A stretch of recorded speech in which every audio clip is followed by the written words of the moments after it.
የራሷ ጳጳስ የሰሜን የሸዋ ሀገረ ስብከት ሊቀ ጳጳስ ብፁዕ አቡነ ጎርጎርዮስ በጻፉት መጽሐፍት ላይ በስርዓት አለ። ከግብፅ እስላሞች ተሾመው መጥተው መርተዋታል። እና ይህንን ሐዋርያ ስልጣን ነው ብፁዕ አቡነ ማትያስ እጅ ላይ ያለው ብለህ የምትለኝ በፖለቲካ የተሻሿመ ሹመትን ሁሉ ማለት ነው። አሁን ለምንድነው ምን የሚል መጽሐፍ ላይ ነው ያለው? እሱ ይኸው አለ ብፁዕ አቡነ ጎርጎርዮስ የኢትዮጵያ ኦርቶዶክስ ታሪክሳውያን ታሪክ በዓለም መድረክ የሚል እና ላምጣው ዶክተር እና እስቲ አምጣው እንደው ካገኘኸው ማለት ነው። በጣም የሚያስደነግጥ እኮ ነው ይሄ መጽሐፍ ማለት ነው ዶክተር። ኦኬ የኢትዮጵያ ኦርቶዶክስ ተዋሕዶ ቤተክርስቲያን ታሪክ ማለት ነው። ሙሉ አድርግልኝ እርምዬ። ይኸው ኦኬ ቴንክ ዩ። ይኸው አዘጋጅ አባ ጎርጎርዮስ የሸዋ ሊቀ ጳጳስ፣ አሳታሚ ትንሣኤ ዘጉባኤ ማተሚያ ቤት 2014 ማለት ነው። በእስላም የኢትዮጵያ ኦርቶዶክስ ሐዋርያዊ ቅብብሎሽ እንደሌላት እስላም ገብቶ የመራት ቤተክርስቲያን መሆኗ ጳጳሷ የራሷ ጽፈዋል። ይህንን ሐዋርያ ሰክሴሽን እኛ ፊት እንዳታነሱ፣ በእውነት እኛ ጴንጤዎች ፊት እንዳታነሱ። ኦርቶዶክሳውያን እንዋረድ ብላችሁ ካላላችሁ በስተቀር በራሳችሁ ታሪክ እንዳትዋረዱ። ለምን? በእስላም ቤተክርስቲያናችሁ መመራቷን ብፁዕነታቸው እንዲህ ብለው ጽፈውታል። የኢትዮጵያ ኦርቶዶክስ ታሪክሳውያን በራሷ ማተሚያ ቤት አሳትመዋለች ማለት ነው። ኦኬ። ስለዚህ አሁን ብፁዕ አቡነ ማትያስ እጅ ላይ ያለው ከጴጥሮስ እጅ ላይ የነበረ ሐዋርያዊ ስልጣን ለማርቆስ ሄዶ ከእስክንድሪያ መጣ ብላችሁ ያላችሁት ሌላ መልሻ አንድ ጉድ ላሳይህ ዶክተርዬ። ጉድ እዚህ ላላችሁ ሰዎች ማለት ነው። አሁንም የአባ ሰላማ ከሳቴ ብርሃን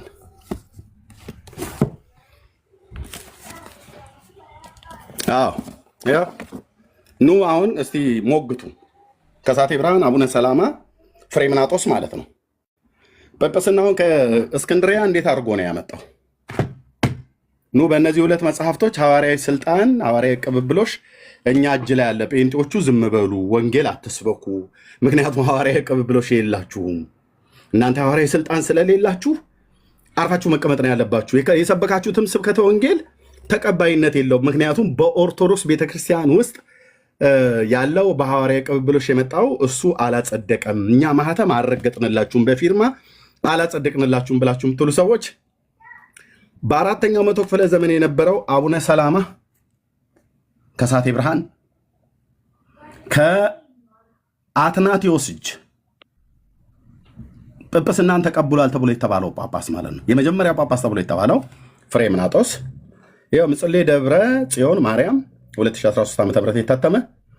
ኑና እስኪ ያውሩ። ሐዋርያዊ ስልጣን እኛ እጅ ላይ ነው ያለው። የሐዋርያቱ በትር የሐዋርያቱም ትምህርት እኛ እጅ ላይ ያለ ብላችሁ የምትሉ ሰዎች ካላችሁ ዶክተር እዚህ ያላችሁ 526 ሰው እያያችሁ አንድ ኦርቶዶክሳዊ ፊት ለፊታችን ቆሞ ለእነዚህ ሁለት መጽሐፍቶች መልስ እስኪመልሱ ሐዋርያዊ ቅብብሎሽ እኛ እጅ ላይ ያለ ብሎ የሚል ማለት ነው። ወንድ ለወንድ ከንፈር ተሳሰማችሁ አይደል እንደ ሐዋርያዊ ስልጣን እናመጣን ብላችሁ የምትሉት መጽሐፋችሁ ይሄን አይደል የሚናገረው?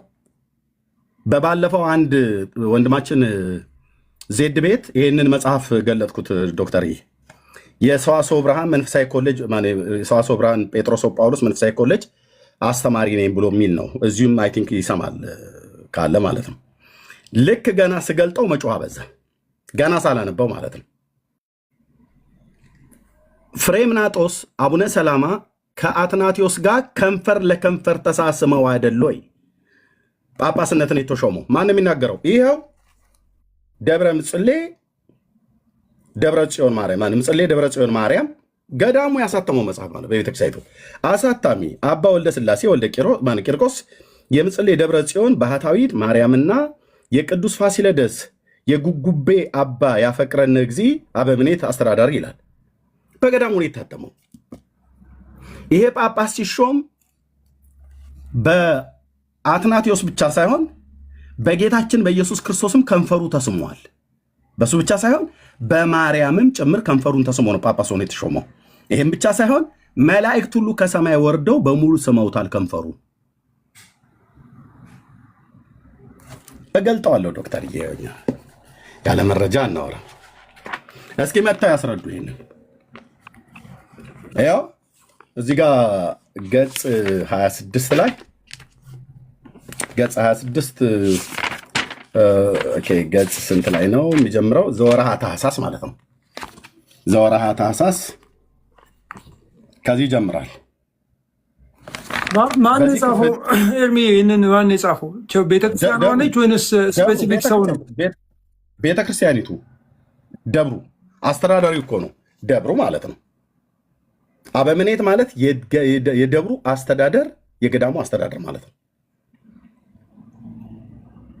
ደብሩ ማንም ሰው ይሄንን ዲናይ አያደርግም። ዶክተር ለምናገረው ነገር እኔ ኃላፊነቱን ወስደው ማንም ሰው እስኪ ይምጡና እስኪ መልሱ። ግን እውነቱን ልንገርህ አንድ ሰው በስተት እዚህ ቤት ተላልፎ አይገባም። ሐዋርያዊ ስልት ቅብብሎሽ እኛ ጋር ብሎ ጴንጤ ላይ ለማላገጥ አይችሉም። ለጉራ አይደለም አይችሉም። እነዚህን ሁለት መጽሐፍቶች መመለስ አለባቸው ማለት ነው። ኦኬ እና በዚህ ክፍል ላይ ያው ዘወርሃ ታኅሳስ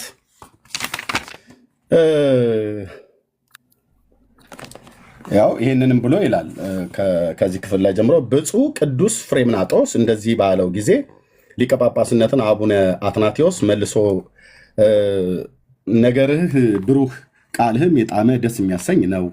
የወለደ አባትህ ምን ይመስል? የወለደህ እናትህ ምን ትመስል? የተሸከመች ማኅፀን የተባረከች ናት። አንተን ያጠቡ ጡቶች የተባረኩ ናቸው። የተወለድክባትም ዕለት የተባረከች ናት አለው ለፍሬምናጦስ ማለት ነው። አቡነ አትናቴዎስ ያው አቡነ አትናቴዎስ ማለት ነው። ይህንንም ብሎ አፉን ሳመ፣ እጁንም በራሱ ላይ ጭኖ ገጹን ፊቱም ማለት ነው በትምህርተ መስቀል አማትቦ ባረከው። ማን ነው ሳሚው? አቡነ አትናቴዎስ። አትናቴዎስ ማን ነው? ሳሚው። ተሳሚው ማን ነው? ፍሬምናጦስ።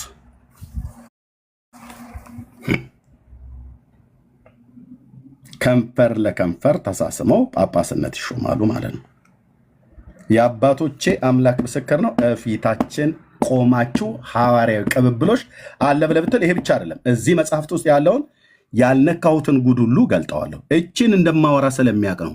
አንተ የመለስክለትን የሮሜ መልክ መጽሐፍ ምዕራፍ 7 ቁጥር ምዕራፍ 10 ቁጥር 17 ላይ ያለው መልሰለታል። ቀጥሎ ምንድን ነው? ጴንጤዎች ወንጌል ለመስበክ ስልጣን የላችሁም። እሱ ነው ዋናው እንትን ዋናው እሱ ነው። እኔ እርምዬ በዚህ ላይ ይሄ የፍሬምናጦስ የአቡነ ሰላማ እና የአትናቴዎስን እንትን እነሱ ናቸው ያሉት እንጂ እነሱ እንደዚህ አይነት ላይፍ የነበራቸው ሰዎች አይደሉም። እና አትናቴዎስ በመስዋዕትነት የትሪኒቲን ትምህርት ጠብቀው ያለፉ ናቸው። በእንደዚህ አይነት ድርሰት የተጻፈ ነገር እነሱን እንትን ያደርጉ ገድሉን ነው አሁን እየተባለ ያለው። እንደዚህ አይነት ገድል ነው ያለው እንጂ የእነሱ በተለይ እኔ የአትናቴዎስን ላይፍ ነው ማቀው። ኢምፔካብል የሆነ ላይፍ ኖሮ ያለፈ ሰው ነው እና የክፍፍሉም የእንትንም ጉባኤ ሳይመጣ አራተኛው ጉባኤ ሳይመጣ የኬልቄዶን ጉባኤ ሳይመጣ ነው የሞተው እና ወንጌልን ዲፌንድ አድርጎ ትሪኒቲን ዲፌንድ አድርጎ ነው ሄደውና ያ በጣም ነው የሚያሳዝነው። እንግዲህ እነዚህን የሚያካክሉ ጃያንት ሰዎች ታሪካቸውን እንደዚህ አበላሽ ታጽፋለች ማለት ነው። ባለፈው አንዴ ከስፒሮስ ጋር ስንነጋገር ስለ ጊዮርጊስ ማለት ነው ስለ ጊዮርጊስ ስንነጋገር ገድለ ጊዮርጊስ ላይ ያለውን የዘመናትን ጉድ ዘርግፍ ያሳየሁትኝ እና ይሄ እኮ በእኛ በግሪክ እኮ ይሄ ገድል አይታወቅም ማለት አለው። ገድል እንዳለው ጊዮርጊስ አውቃለሁ፣ ግን በኢትዮጵያ ኦርቶዶክስ ክርስቲያን እንደሚባለው አይደለም ያለው። ሰውየው እንደዚህ አይነት ሰው አልነበረም። ኦርቶዶክስ እንደጻፈችለት ሰው አይነት አይደለም። አየህ፣ ሌላ ታሪክ አለው ማለት ነው። ያቺ ማነች የአርመኗም ሴትዮ አርሴማ በታሪክ ውስጥ የምትታወቅ ሴት ናት እና የእሷም ታሪክ ላይ ልክ እንደዚሁ ማለት። ስለዚህ ኦርቶዶክስ ምን እያደረገች ነው ማለት ነው? እንደዚህ ብለው ካሉ አሁን የጊዮርጊስ ገድል በተለያየ ቦታ ላይ በነጮቹ የሚታወቀው ይሄ ባዮግራፊው ማለት ነው የሚታወቀውና ኢትዮጵያ ውስጥ የተጻፈው አንድ አይደለም። ስለ ዮሐንስ አፈወርቅ በውጭ የተጻፈውና ኢትዮጵያ ውስጥ የተጻፈው አንድ አይደለም። ስለ አቡነ ሰላማ ከሳቴ ብርሃን ይኸው ገድሉ ላይ የተጻፈው እኛ እንድናውቀው ኢትዮጵያዊ በግዕዝና በአማርኛ አንብቦ እንዲረዳ ቤተክርስቲያኒቱ የጻፈችውና እኚህን አባትን ያሁን በታሪክ ውስጥ አውቃቸዋለሁ ከቤተክርስቲያን አባቶች መካከል ተብለው እንደሚጠሩ ማለት ነው። ብርሃን ገላጭ ከሳቴ ብርሃን ማለት ብርሃን ገላጭ የሆነ ወደ ኢትዮጵያ የመጣ በአራተኛው መቶ ክፍለ ዘመን አካባቢ ላይ የነበረ የቤተክርስቲያን አባት እንደሆነ ይታመናል፣ ይታወቃል በኦርቶዶክስ ማለት ነው። እና ግን ጵጵስና መጣ ተብሎ የሚባልበት ግን ነውር ነው እዚህ ውስጥ የተጻፈው። የሐዋርያ ስልጣን ቅብብሎች መጣ ብላችሁ ያለችት እነ ጀማልና እነ መሐመድ እኮ የኢትዮጵያ ኦርቶዶክስ ቤተክርስቲያን በፓትሪያርክነት መርተዋታል። በፓትሪያርክነት ለ1600 ዓመታት ከግብፅ በመጣ እስላምም ከግብፅ በመጣ ኦርቶዶክስም ተብሎ የሚባል እንደተመራች ቁጭታቸውን ብፁዕነታቸው እንዲህ ብለው ጽፈዋል። ይሄንን ማንም ይመልሰው ማንም። የኢትዮጵያ ቤተክርስቲያን ከቅብጥ ማለት ግሪክ ማለት ግብፅ ማለት ነው። ቤተክርስቲያን ጳጳሳትን ብዙ ወርቅ እየከፈለች ያውም ወርቅ እየከፈለቻቸው ነበር የምታስመጣቸው። እያስመጣች ለ1600 ዓመታት መቆየቷን አንክድም። በነዚህ በዓመታት ውስጥ 111 ጳጳሳት መጥተዋል። ከነዚህ ውስጥ ሙስሊሞች ሁሉ ጭምር ነበሩበት። እዚህ መስጊድ ሁሉ እንዳሰሩ መጥተው 7 መስጊዶችን ሁሉ እንዳሰሩ ይናገራል። ስለዚህ ስለ የትኛው ሐዋርያዊ ቅብብሎች ነው የሚናገሩት ነው? ስለ የትኛው ሐዋርያዊ ቅብብሎች? አሁን በብፁዕ አቡነ ማትያስ እጅ ላይ ያለው የፓትርያርክ ሹመት እውነት ከሐዋርያቱ ተላልፎ የመጣ ነው ወይ ተብሎ የሚል ሰው ካለ ይምጡና ይንገሩን ማለት ነው። ለምሳሌ እንደዚህ ይላል ቁጥር ገጽ 27 ላይ ሊቀ ጳጳስም የነበሩት አባ ክሮሎዶስ አርፈው በምትካቸው አባ ቄርሎስ ሊቀ ጳጳስ ሆኑ። አባ ቄርሎስም ሊቀ ጳጳስ እንደሆኑ ወደ ኢትዮጵያ ጳጳስን በመላክ የግብፅ ቤተክርስቲያን ቅዱስ ሲኖዶስ ዝግጅት አደረገች። ነገር ግን ያን ጊዜ ግብፅን ይገዛ በነበረው በድር እል ጀማል ተጽዕኖ ወደ ኢትዮጵያ የተላኩት ቅዱስ ሲኖዶስ የመረጣቸው ሳይሆኑ የእስላሞች ወዳጅ አቡነ ሳይሮስ ነበሩ። አቡነ ሳይሮስም ወደ ኢትዮጵያ ሲገቡ የኢትዮጵያ ንጉሥ ግርማ ስዩም ህዝቡን ካህናቱም ጭምር የደስታ አቀባበል አደረጉላቸው። ነገር ግን አቡነ ከበድር እል ጀማል እጅ ባደረጉት ስምምነት መሰረት ለኢትዮጵያ ቤተክርስቲያን ምንም ስራ ከመጀመራቸው በፊት በኢትዮጵያ ለሚኖሩ አረቦች፣ እስላሞች መስጊድ እንዲሰሩ አደረጉ ይላል። ጳጳሱ መጥቶ መስጊድ እንዲሰራ ነው ያደረገው። ምክንያቱም እስላም ስለነበረ ማለት ነው ሰውየው። እንትን እርሜ የኛው ወዳጅ ነው ወይስ እስላም ነው ነው የሚለው? እስኪ በደንብ አንብብልን። ኖ እስላም ነው፣ እስላም ነው ራሱ ጳጳሱ። ይሄ ብቻ ሳይሆን ቁጭታቸውን የሚናገሩበት አለ። ቆይ እንደው ከዚህ ይልቅ ቢገቡ ጥሩ ነበር። ነው ዝም ብዬ ከማነበታቸው ነው ከትበት ህዝብት ከሚያዩ ቢገቡ ኦርቶዶክሳውያን እኔ አንድ ነገር ለኦርቶዶክሳውያን ወንድሞቻችን ልናገር። ቅድም ወንድማችን ያነሳው ጥያቄ በተለይ ብዙ ጊዜ የሚነሳ አፖስቶሊክ ሰክሴሽን የሚባል ኮንሰፕት ነው። ቤተክርስቲያኒቱ የማመን መብት አላት። ያ ኮንሰፕት በጣም አደገኛ የሚሆንባቸው ምክንያቶች አንደኛ ከቤተክርስቲያን ውጭ ድነት የለም የሚል ኤክስክሉሲቭ የኢትዮጵያ ኦርቶዶክስ ጋር ኤክስክሉሲቭ የሆነ ደህንነትን እዛ ጋር ማስቀመጧ አንድ። ሁለተኛ ደግሞ እነዛ ሰዎች የመጡበትን አሁን አፖስቶሊክ ሰክሴሽን ከጴጥሮስ መንበረ ጴጥሮስ ከዛ በኋላ በያዕቆብ በማርቆስ በኩል ወደኛ መጣ የሚለው የጴጥሮስን አይነት ስልጣን እኛ ጋም አለ። እዚህ የሚመጣው ሊቃነ ጳጳሱ ዋናው እንትኑ ማለት ነው። እሱ ስልጣን አለው፣ ያን አይነት ስልጣን አለው ብሎ ከተባለ ከዛ ምንድነው የሚከተለው? በቃ እኮ ምንም አይነት ካህንን ማስቀመጥ ይችላል ማለት ነው። ቀኖና ማስቀመጥ ይችላል፣ አስተምሮት ማስቀመጥ ይችላል ማለት ነው። ያ በጣም አደጋ ነው።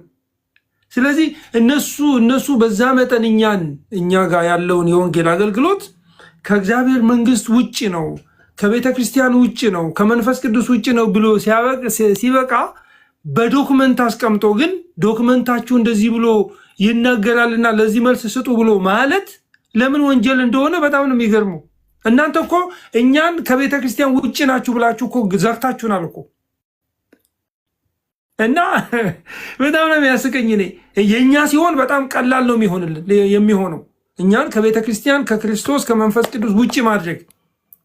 እኛ ደግሞ አይደለም እናንተ የምትሉት አፖስቶሊክ ሰክሴሽን ውስጥ እናንተ የፈጠራችሁት ኮንሰፕት ነው፣ ሀሳብ ነው እንጂ መጽሐፍ ቅዱስ ላይ የለም፣ ሀሳቡም አደገኛ ነው ተብሎ ሲቀመጥ ኖ ኖ ኖ ኖ ኖ እንትናችንን ነካችሁ። ዳዝንት ወርክ። በዛ መንገድ እንደዛ ሊሰራ የሚችል ነገር አይደለም። ቀጥል የሚዬ። ልክ ነው ዶክተርዬ።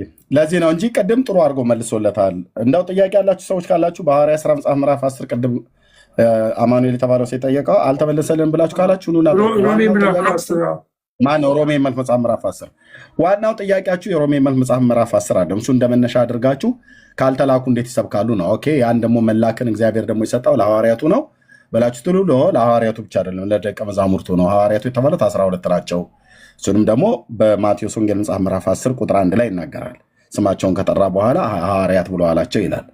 ግን ከሐዋርያቱ ውጭ ደግሞ ለሰባ ሰዎች በእነሱንም ጨምሮ ሁለት አድርጎ በስጋ በምድር ወራት በነበረበት ሰዓት ላይ ልኳቸዋል። እሱም ብቻ ሳይሆን ቀደም እኔም ጨመርኩ እነ እስጢፋኖስ እነ ፊልጶስ ወንጌልን ሰብከዋል። ኦኬ በየወጡበት በሄዱበት ሀገር ማለት ነው። ስለዚህ የወንጌል ሰበካው በ12ቱ ሐዋርያት እጅ ላይ ብቻ የወደቀ አይደለም።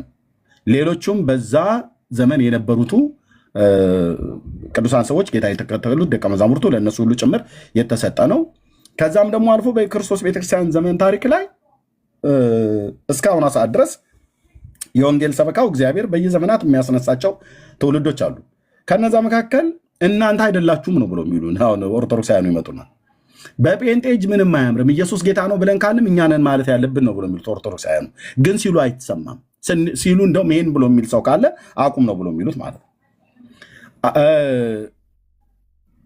ለምንድን ነው ይሄን ብለው የሚሉን? ሐዋርያዊ ቅብብሎሽ እናንተ እጅ ላይ ስለሌለ፣ ስልጣኑ እናንተ እጅ ላይ ስለሌለ በእነ መምሬ እንቶኔ በኩል ቅባ ሜሮን ተቀብታችሁ ካህን ካልሆናችሁ ዲያቆን ካልሆናችሁ በስተቀር መስበክ አትችሉም ነው። ኦኬ እሱን እናያዘው። የኦርቶዶክስ ካህንና ዲያቆን የተባለው ማን ነው ሰባኪ እስከዛሬ ድረስ?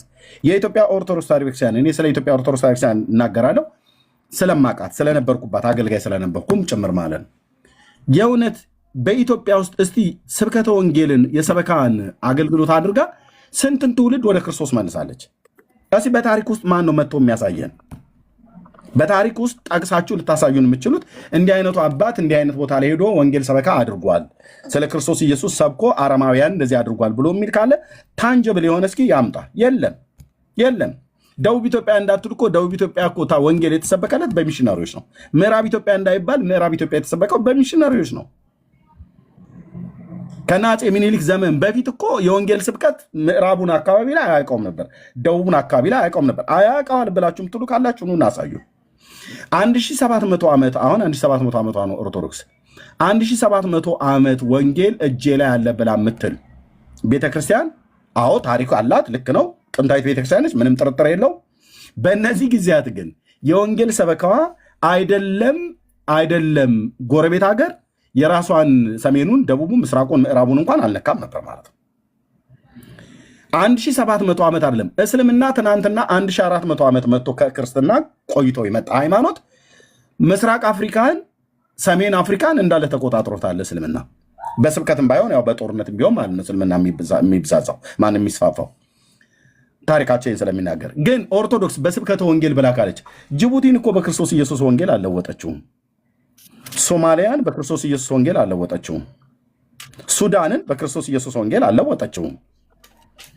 ኦኬ ኬንያን እንግሊዞች፣ አንግሊካኖችና ካቶሊካውያን ናቸው መጥተው ወንጌል የሰበኩት።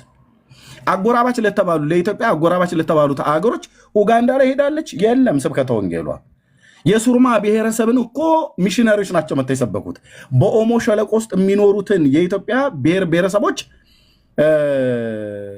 ወንጌል የሰበኳቸው ሚሽነሮቹ መጥተው ነው።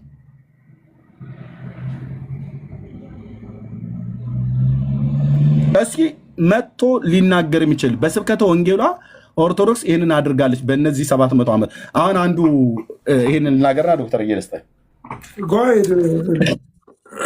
ጴንጤ አሉ። ጴንጤ ትናንትና ነው የመጣው፣ እድሜያችሁ 100 ዓመት አይሞላም አሉን። ኦኬ 100 ዓመት አይሞላም። በ100 ዓመት ውስጥ ግን አሁን እድሜው ላይ አንጣለም። በ100 ዓመት ውስጥ ኢትዮጵያ ውስጥ ፔንቴኮስታሉ ምን ሰራ? መሬት አንቀጥቀጥ ስራ ነው የሰራው። መሬት አንቀጥቀጥነቱ ጎማ በመለኮስ የሰውን ሃይማኖት የማምለኪያ ቦታን በመደብደብ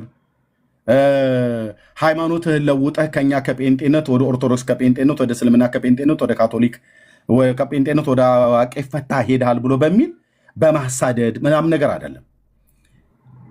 በእነዚህ ዓመታቶች ውስጥ ወንጌልን በመስበክ ቁጥሩ ከ30 እስከ 35 ሚሊዮን የሚቆጠር አማኝን አሁን በምድሪት ውስጥ አለ። ከ30 እስከ 35 ሚሊዮን የሚቆጠር ወንጌላውያን አማኞች አሉ። በስንት ዓመት ውስጥ? እነሱ ያዙትን 100 ዓመት ላይ ያዘው። ትንሽዬ ትናንትና መጣችሁ እናንተ 100 ዓመት ያልሞላችሁ ይሉናል። አስላው ብራዘር ብዕሬን ላንሳ። ጴንጤ ከመጣ ኢትዮጵያ ምድር ላይ ስንት 100 ዓመት ሆነ? 100 ዓመት እድሜ ያልሞላችሁ አሉ። ኦኬ ስንት 100 ዓመት? 100 ዓመት አልሞላችሁም አሉን። ኦኬ ኦርቶዶክስ ስንት ዓመቷ ነው? 1700 ዓመት። የ1600 ዓመት ልዩነት አለን ማለት ነው። ኦኬ ኦርቶዶክስ አሁን በ1700 ዓመት ውስጥ በኢትዮጵያ ውስጥ ቁጥሯ ስንት ነው? ከ50 እስከ 65 ሚሊዮን ይገመታል አሁን ያለው ማለት ነው። ኦኬ እዚህ ሚዲያ ላይ 90 በመቶ ማነው 90 ሚሊዮን 100 ሚሊዮን ደርሰና ምናምን ነገር እንደሚባል አይደለም። ኦኬ አዎ ትልቅ ህዝብ ነው በምድራችን ላይ ከእስልምናም ከጴንጤውም ይልቅ ትልቁ ህዝብ ኦርቶዶክስ እንደሆነ እናውቃለን። እኛ ዲና ያናረግም እውነትን ማለት ነው። በእድሜም ትልቅ ናት፣ በህዝብም ትልቅ ናት፣ ምንም ጥርጥር የለውም። ግን ከ65 ከ50 እስከ 65 እንደው በጣም በዛ ሄደ ከተባለ እስከ 70 ሚሊዮን ድረስ ይንያዘው። ከ50 እስከ 70 ሚሊዮን ድረስ ባለ ውስጥ ይገመታል የኢትዮጵያ ኦርቶዶክስ ቤተክርስቲያን። ይሄም ተዋልዶ እንጂ በስብከተ ወንጌል አይደለም። ተዋልደው ነው። ብዙ ተባዙ ምድርን ሙሏት ብሎ ባለበት አምላካዊ ቃል መሰረት ማለት ነው እንጂ ወንጌል ሰብካ አይደለም። የጴንጤው ግን እዚህ ከ30 እስከ 35 ሚሊዮን ይቆጠራል። በስንት ዓመት ውስጥ አሉን? 100 ዓመት እንኳን አይሞላችሁም አሉን። የሙሉ ወንጌል እድሜዋ ስንት ነው ዶክተር ያይቴ? 65 ምናምን ነገር ወደ 60 አካባቢ ነው። 60 ልብ በሉ። ሙሉ ወንጌል እንኳን ሊያዛት ለምንድነው እሷን የጠራኋትኝ? በወንጌላውያን አማኞች አብያተ ክርስቲያናት ውስጥ ለወንጌል ስርጭት አንበሳውን ድርሻ የምሰጣት ቤተክርስቲያን ነች። እኔ ነኝ የሰጣሁት። ተሳስታል ብሎ የሚል ሰው ካለ መጥቶ ይናገር። ኦኬ 65 በመቶ ማነው? 65 ዓመት ዕድሜ ሙሉ ወንጌል። ኦኬ መካነ ኢየሱስን ወርታች አምጥተን መካነ ኢየሱስ እንኳን ወደ 100 ትጠጋለች። ሌሎችንም ነቃ ሌሎትንም ከእሷ ምናልባት ሊቀድሙ ይችላሉ። መሰረት ክርስቶስም በሙሉ አምጥተን እሺ በ65 እንያዘው። ጴንጤውን በሙሉ 100 እንደውም በዛ። በ65 ዓመት ውስጥ ልብ በሉ የዩኒቨርሲቲ ተማሪዎች ጥቂት የዩኒቨርሲቲ ተማሪዎች ተሰብስበው እየተማሩ ባሉበት ነው ሙሉ ወንጌል ቤተክርስቲያን የተመሰረተችው። በተናቁ በቃ ዛቲቲ አሁን ዲፕሎማውን ዲግሪውን ተምሮ ይውጣ ካልሆነም ይውደቅ ተብሎ ኮሌጅ በጠሰ ምናምን ነገር ይበጠስ ተብሎ የገባ ተማሪ ማለት ነው። እግዚአብሔር መንፈስ ቅዱስ አገኛቸው። በመንፈስ ቅዱስ ሰዓት ህይወታቸው ተለወጠ። ዛሬ በስንት ሚሊዮን የሚቆጠር ምዕመንን በምድር ላይ ያፈራች ቤተክርስቲያን ነች። ሙሉ ወንጌል 65ቱን የያዘው 65 ዓመቷ። በ65 ዓመት ውስጥ በሙሉ ሌሎችን አብያተ ክርስቲያናት ውስጥ ልጨምር እድሜያችን 65 ነው እንበል በኢትዮጵያ ላይ በ65 ዓመት ውስጥ ከ30 እስከ 35 ሚሊዮን የሚቆጠር የወንጌላውያን አማኝ እንዴት ሊማርኩ ቻሉ ነው መጠየቅ ያለበት። አሁን እድሜ መቁጠር አይደለም። እድሜም ቁጠሩ ችግር የለውም። ከ30 ሚሊዮን እስከ 35 ሚሊዮን የሚቆጠር የወንጌላውያን አማኞች እንዴት ሊባዙ ቻሉ? በመዋለድ ብቻ ነው እንደ ኦርቶዶክሱ? አይ ይዋለዳሉ፣ ጴንጤዎቹም ይዋለዳሉ። ልክ ነው። ግን በመዋለድ ብቻ ነው አይደለም። በምንድን ነው? በስብከተ ወንጌል። ኦኬ ስብከተ ወንጌሉ በአስተማሪዎች በኮሌጅ ደረጃ በግብርና ገጠር ውስጥ በሚገቡ በእግር በፈረስ በበቅሎ እየሄዱ ቆላ ደጋ በረሃብ በጥማት በእንግልት ልጆቻቸው እየተገደሉባቸው እየተገፉ አዳራሾቻችን በድንጋይ እየተነረቱ አገልጋዮቻችን በደርግ ዘመን ሁሉ ጭምር ሳይቀር እያሰቃዩቸው አባቶቻችንን አንዳንዶቹ በህይወት የሉም ወደ ጌታ ሄደዋል። አንዳንዶቹ በህይወት አሉ። ሰውነታቸው ላይ የጠባሳው ምልክት አለ። ያለ ጥፋታቸው እየተቀጠቀጡ ደማቸው እየፈሰ አካላቸውን እያጎደሉ ገጠር ለከተማ ይገብተው የሰበኩት ወንጌል ነው። እኔ እጅ ላይ የመጣው ወንጌል ነው። ዶክተር እጅ ላይ የመጣው እንዴት ሊባዙ ቻሉ? ኦኬ፣ በዚህ ስሌት 65 ዓመት የሞላት ሙሉ ወንጌል ቤተክርስቲያንና ሌሎቹ እህት አብያተ ክርስቲያኖቿ በሙሉ አማኞቹን ይዛ ከ30 እስከ 35 ሚሊዮን በ65 ዓመት ውስጥ ካተረፉ 1600 ዓመት የምትበልጠን የኢትዮጵያ ኦርቶዶክስ ክርስቲያን ስንት ሚሊዮን ናት? 70 ሚሊዮን። ትልቁን እንደው እንያዘው። ኦርቶዶክስ ጋር ለመድረስ ስንት ቀራት? 35። ጴንጤው በ65 ዓመት ውስጥ ኦርቶዶክስ የያዘችውን 70 ሚሊዮን የሚሆን ምዕመንን ለመድረስ ስንት ዓመት ቀረው? በሚቀጥለው 65 ዓመት ብንጨምርበት ለሙሉ ወንጌል ቤተክርስቲያን 013 በ130 ዓመት ውስጥ 70 ሚሊዮን የኢትዮጵያ ሕዝብ ፔንቴኮስታል ይሆናል ማለት ነው። በዚህ ስሌት ከሄድን ኦርቶዶክስ 1600 ዓመት ማነው 1700 ዓመት 1700 ዓመት በምድር ላይ የኖረች ቤተክርስቲያን 70 ሚሊዮን ሕዝብ ነው ያላት።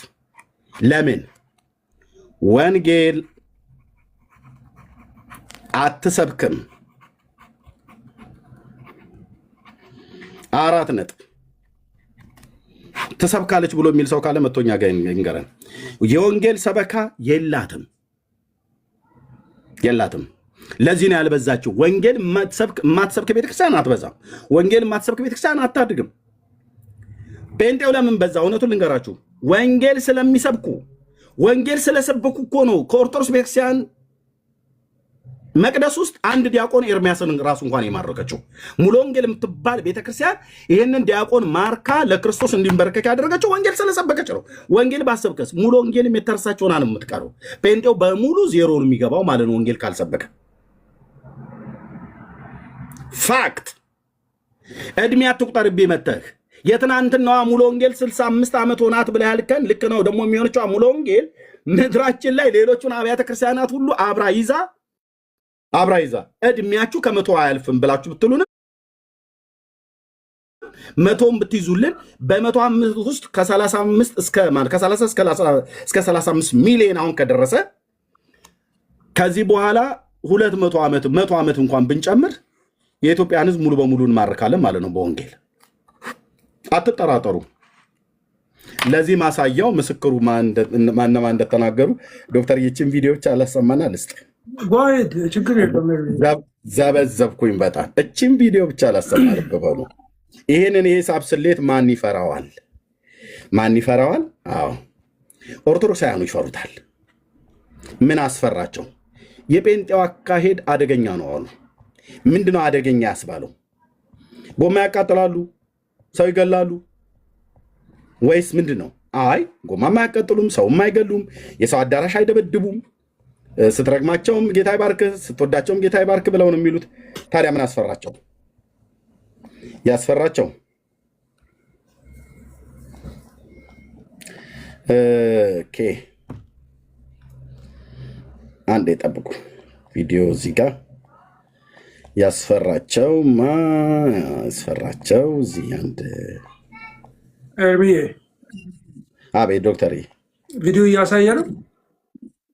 ላሳይ ነው። ቆይ ኦኬ፣ ያው ያስፈራቸው ይኸው ሰሙት።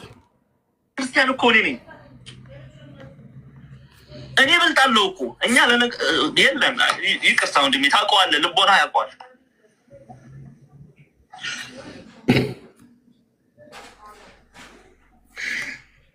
ስሙ። ስጋታቸው፣ ፍርሃታቸው፣ ስጋታቸውን ልብ በሉና ስሙ። በ65 ዓመት ውስጥ አጠቃላይ 65 ብላችሁ ያዙን። መካነ ኢየሱስ ከ100 ዓመት በላይ እንደሆነች እናውቃለን። ወይ ደግሞ በመካነ ኢየሱስ በሙሉ ያዙን እድሜ። ኦኬ በእነዚህ ያህል ዓመታት ውስጥ ከ30 እስከ 35 ሚሊዮን እንዴት የጴንጤው እምነት ሊስፋፋ ቻለ? እኔ ይሄ ነው ጥያቄ ዶክተር።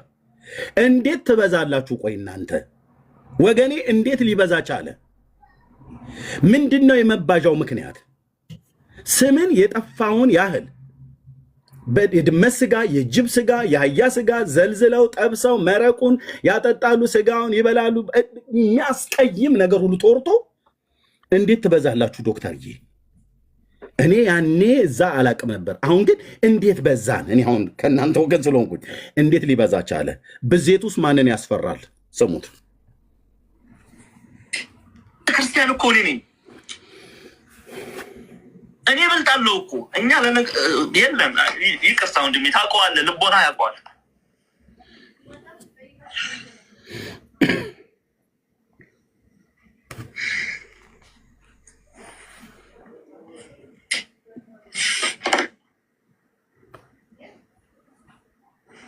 ቅዱስ ዮስጢኖስ ሰማዕቱ ቅዱስ ዮስጢኖስ የተናገረው ቃል ይሄ ነው። ክርስቲያን ማለት የክርስቶስን ሕይወት የሚኖር ነው። አለቀ። ነጠላ ስለለበስክ ክርስቲያን አትባልም። ቃሉን ደግሞ የምትኖረው ቃሉን ስታቅ ነው። አንድ ጥቅስ ይዘህ በመሮጥ አይደለም። ስታውቀው ነው ቃሉን። እኛ ቃሉን የምናነበው አንድ ወይ ሁለት ጥቅስ የምንይዘው ከፕሮቴስታንት ጋር ለመነጋገር ነው።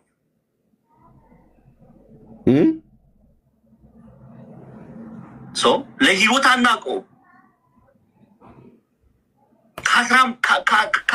እነቶች ሊመሰክሩ ይችላሉ። 10 በላይ ክታቦች ጨርሻለሁ፣ አስተምሬያለሁ። በየዩቲዩብ ላይ በየፌስቡክ ላይ በመጽሐፍ ተገልጫለሁ፣ ጽፌ አቅርቤያለሁ። እንዲያው ምናልባት ሰው ያነባል፣ ያ መሞኝነት ነው። ይቅርታ አድርግልኝ። ምንድነው እሺ ማድረግ የምንችለው? ትውልድ አይሰማም፣ ኦርቶዶክሳውያን አይሰሙም። ስለዚህ ትውልድ ቢነዳ እንዴ! እስቲ ግቡና ስታቲስቲክሱን ይዩ። በፐርሰንቴጅ ስታቲስቲክሱን ይዩ። እስልምና ምን ያህል ፐርሰንት ላይ ነው ያለው? ኦርቶዶክስ ምን ያህል ፐርሰንት ላይ ነው ያለው? ፕሮቴስታንት ምን ያህል ፐርሰንት ላይ ነው ያለው? እስቲ ሂዱና እዩ። ያ ፐርሰንት ይለወጣል። የዛሬ 5 ዓመት እናንተ የሚጨንቃችሁ እስልምና በኢትዮጵያ ውስጥ ይስፋፋል ብላችሁ ነው። የዛሬ 5 ዓመት ፕሮቴስታንት በፐርሰንቴጅ ከኦርቶዶክስ ካልበለጠ እኔ ምን አላችሁ ትላላችሁ? በዚህ ሂደት ከቀጠልን በዚህ ሂደት ከቀጠልን ሙስሊሙን ተዉት። ፕሮቴስታንት ኦርቶዶክስን በአማኝ ብዛት ካልበለጠ በዚህ ሂደት ከቀጠልን ያለ ምንድን ነው የሆነው?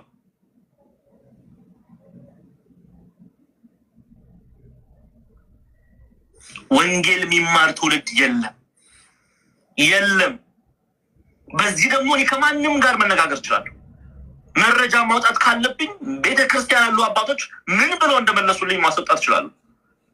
ስለዚህ ማንም ሊናገረኝ እዚህ ጋር መጥቶ ማንም ሰው አልጣርክም ሊለኝ አይችልም።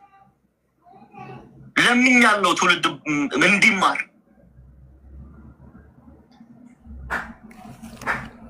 ኦኬ። ስጋቱ እንግዲህ ዲያቆን አማኑ አሜሪካ ሀገር ነው የሚኖረው። የኦርቶዶክስ ቤተክርስቲያን ዲያቆን ነው። የቅድስት ሥላሴ መንፈሳዊ ኮሌጅ ምሩቅ ነው። መጽሐፍትን ጽፌያለሁ ይላል፣ ያስተምራል። እውነቱን ግን ፍርጥ አድርጎ ተናገረ።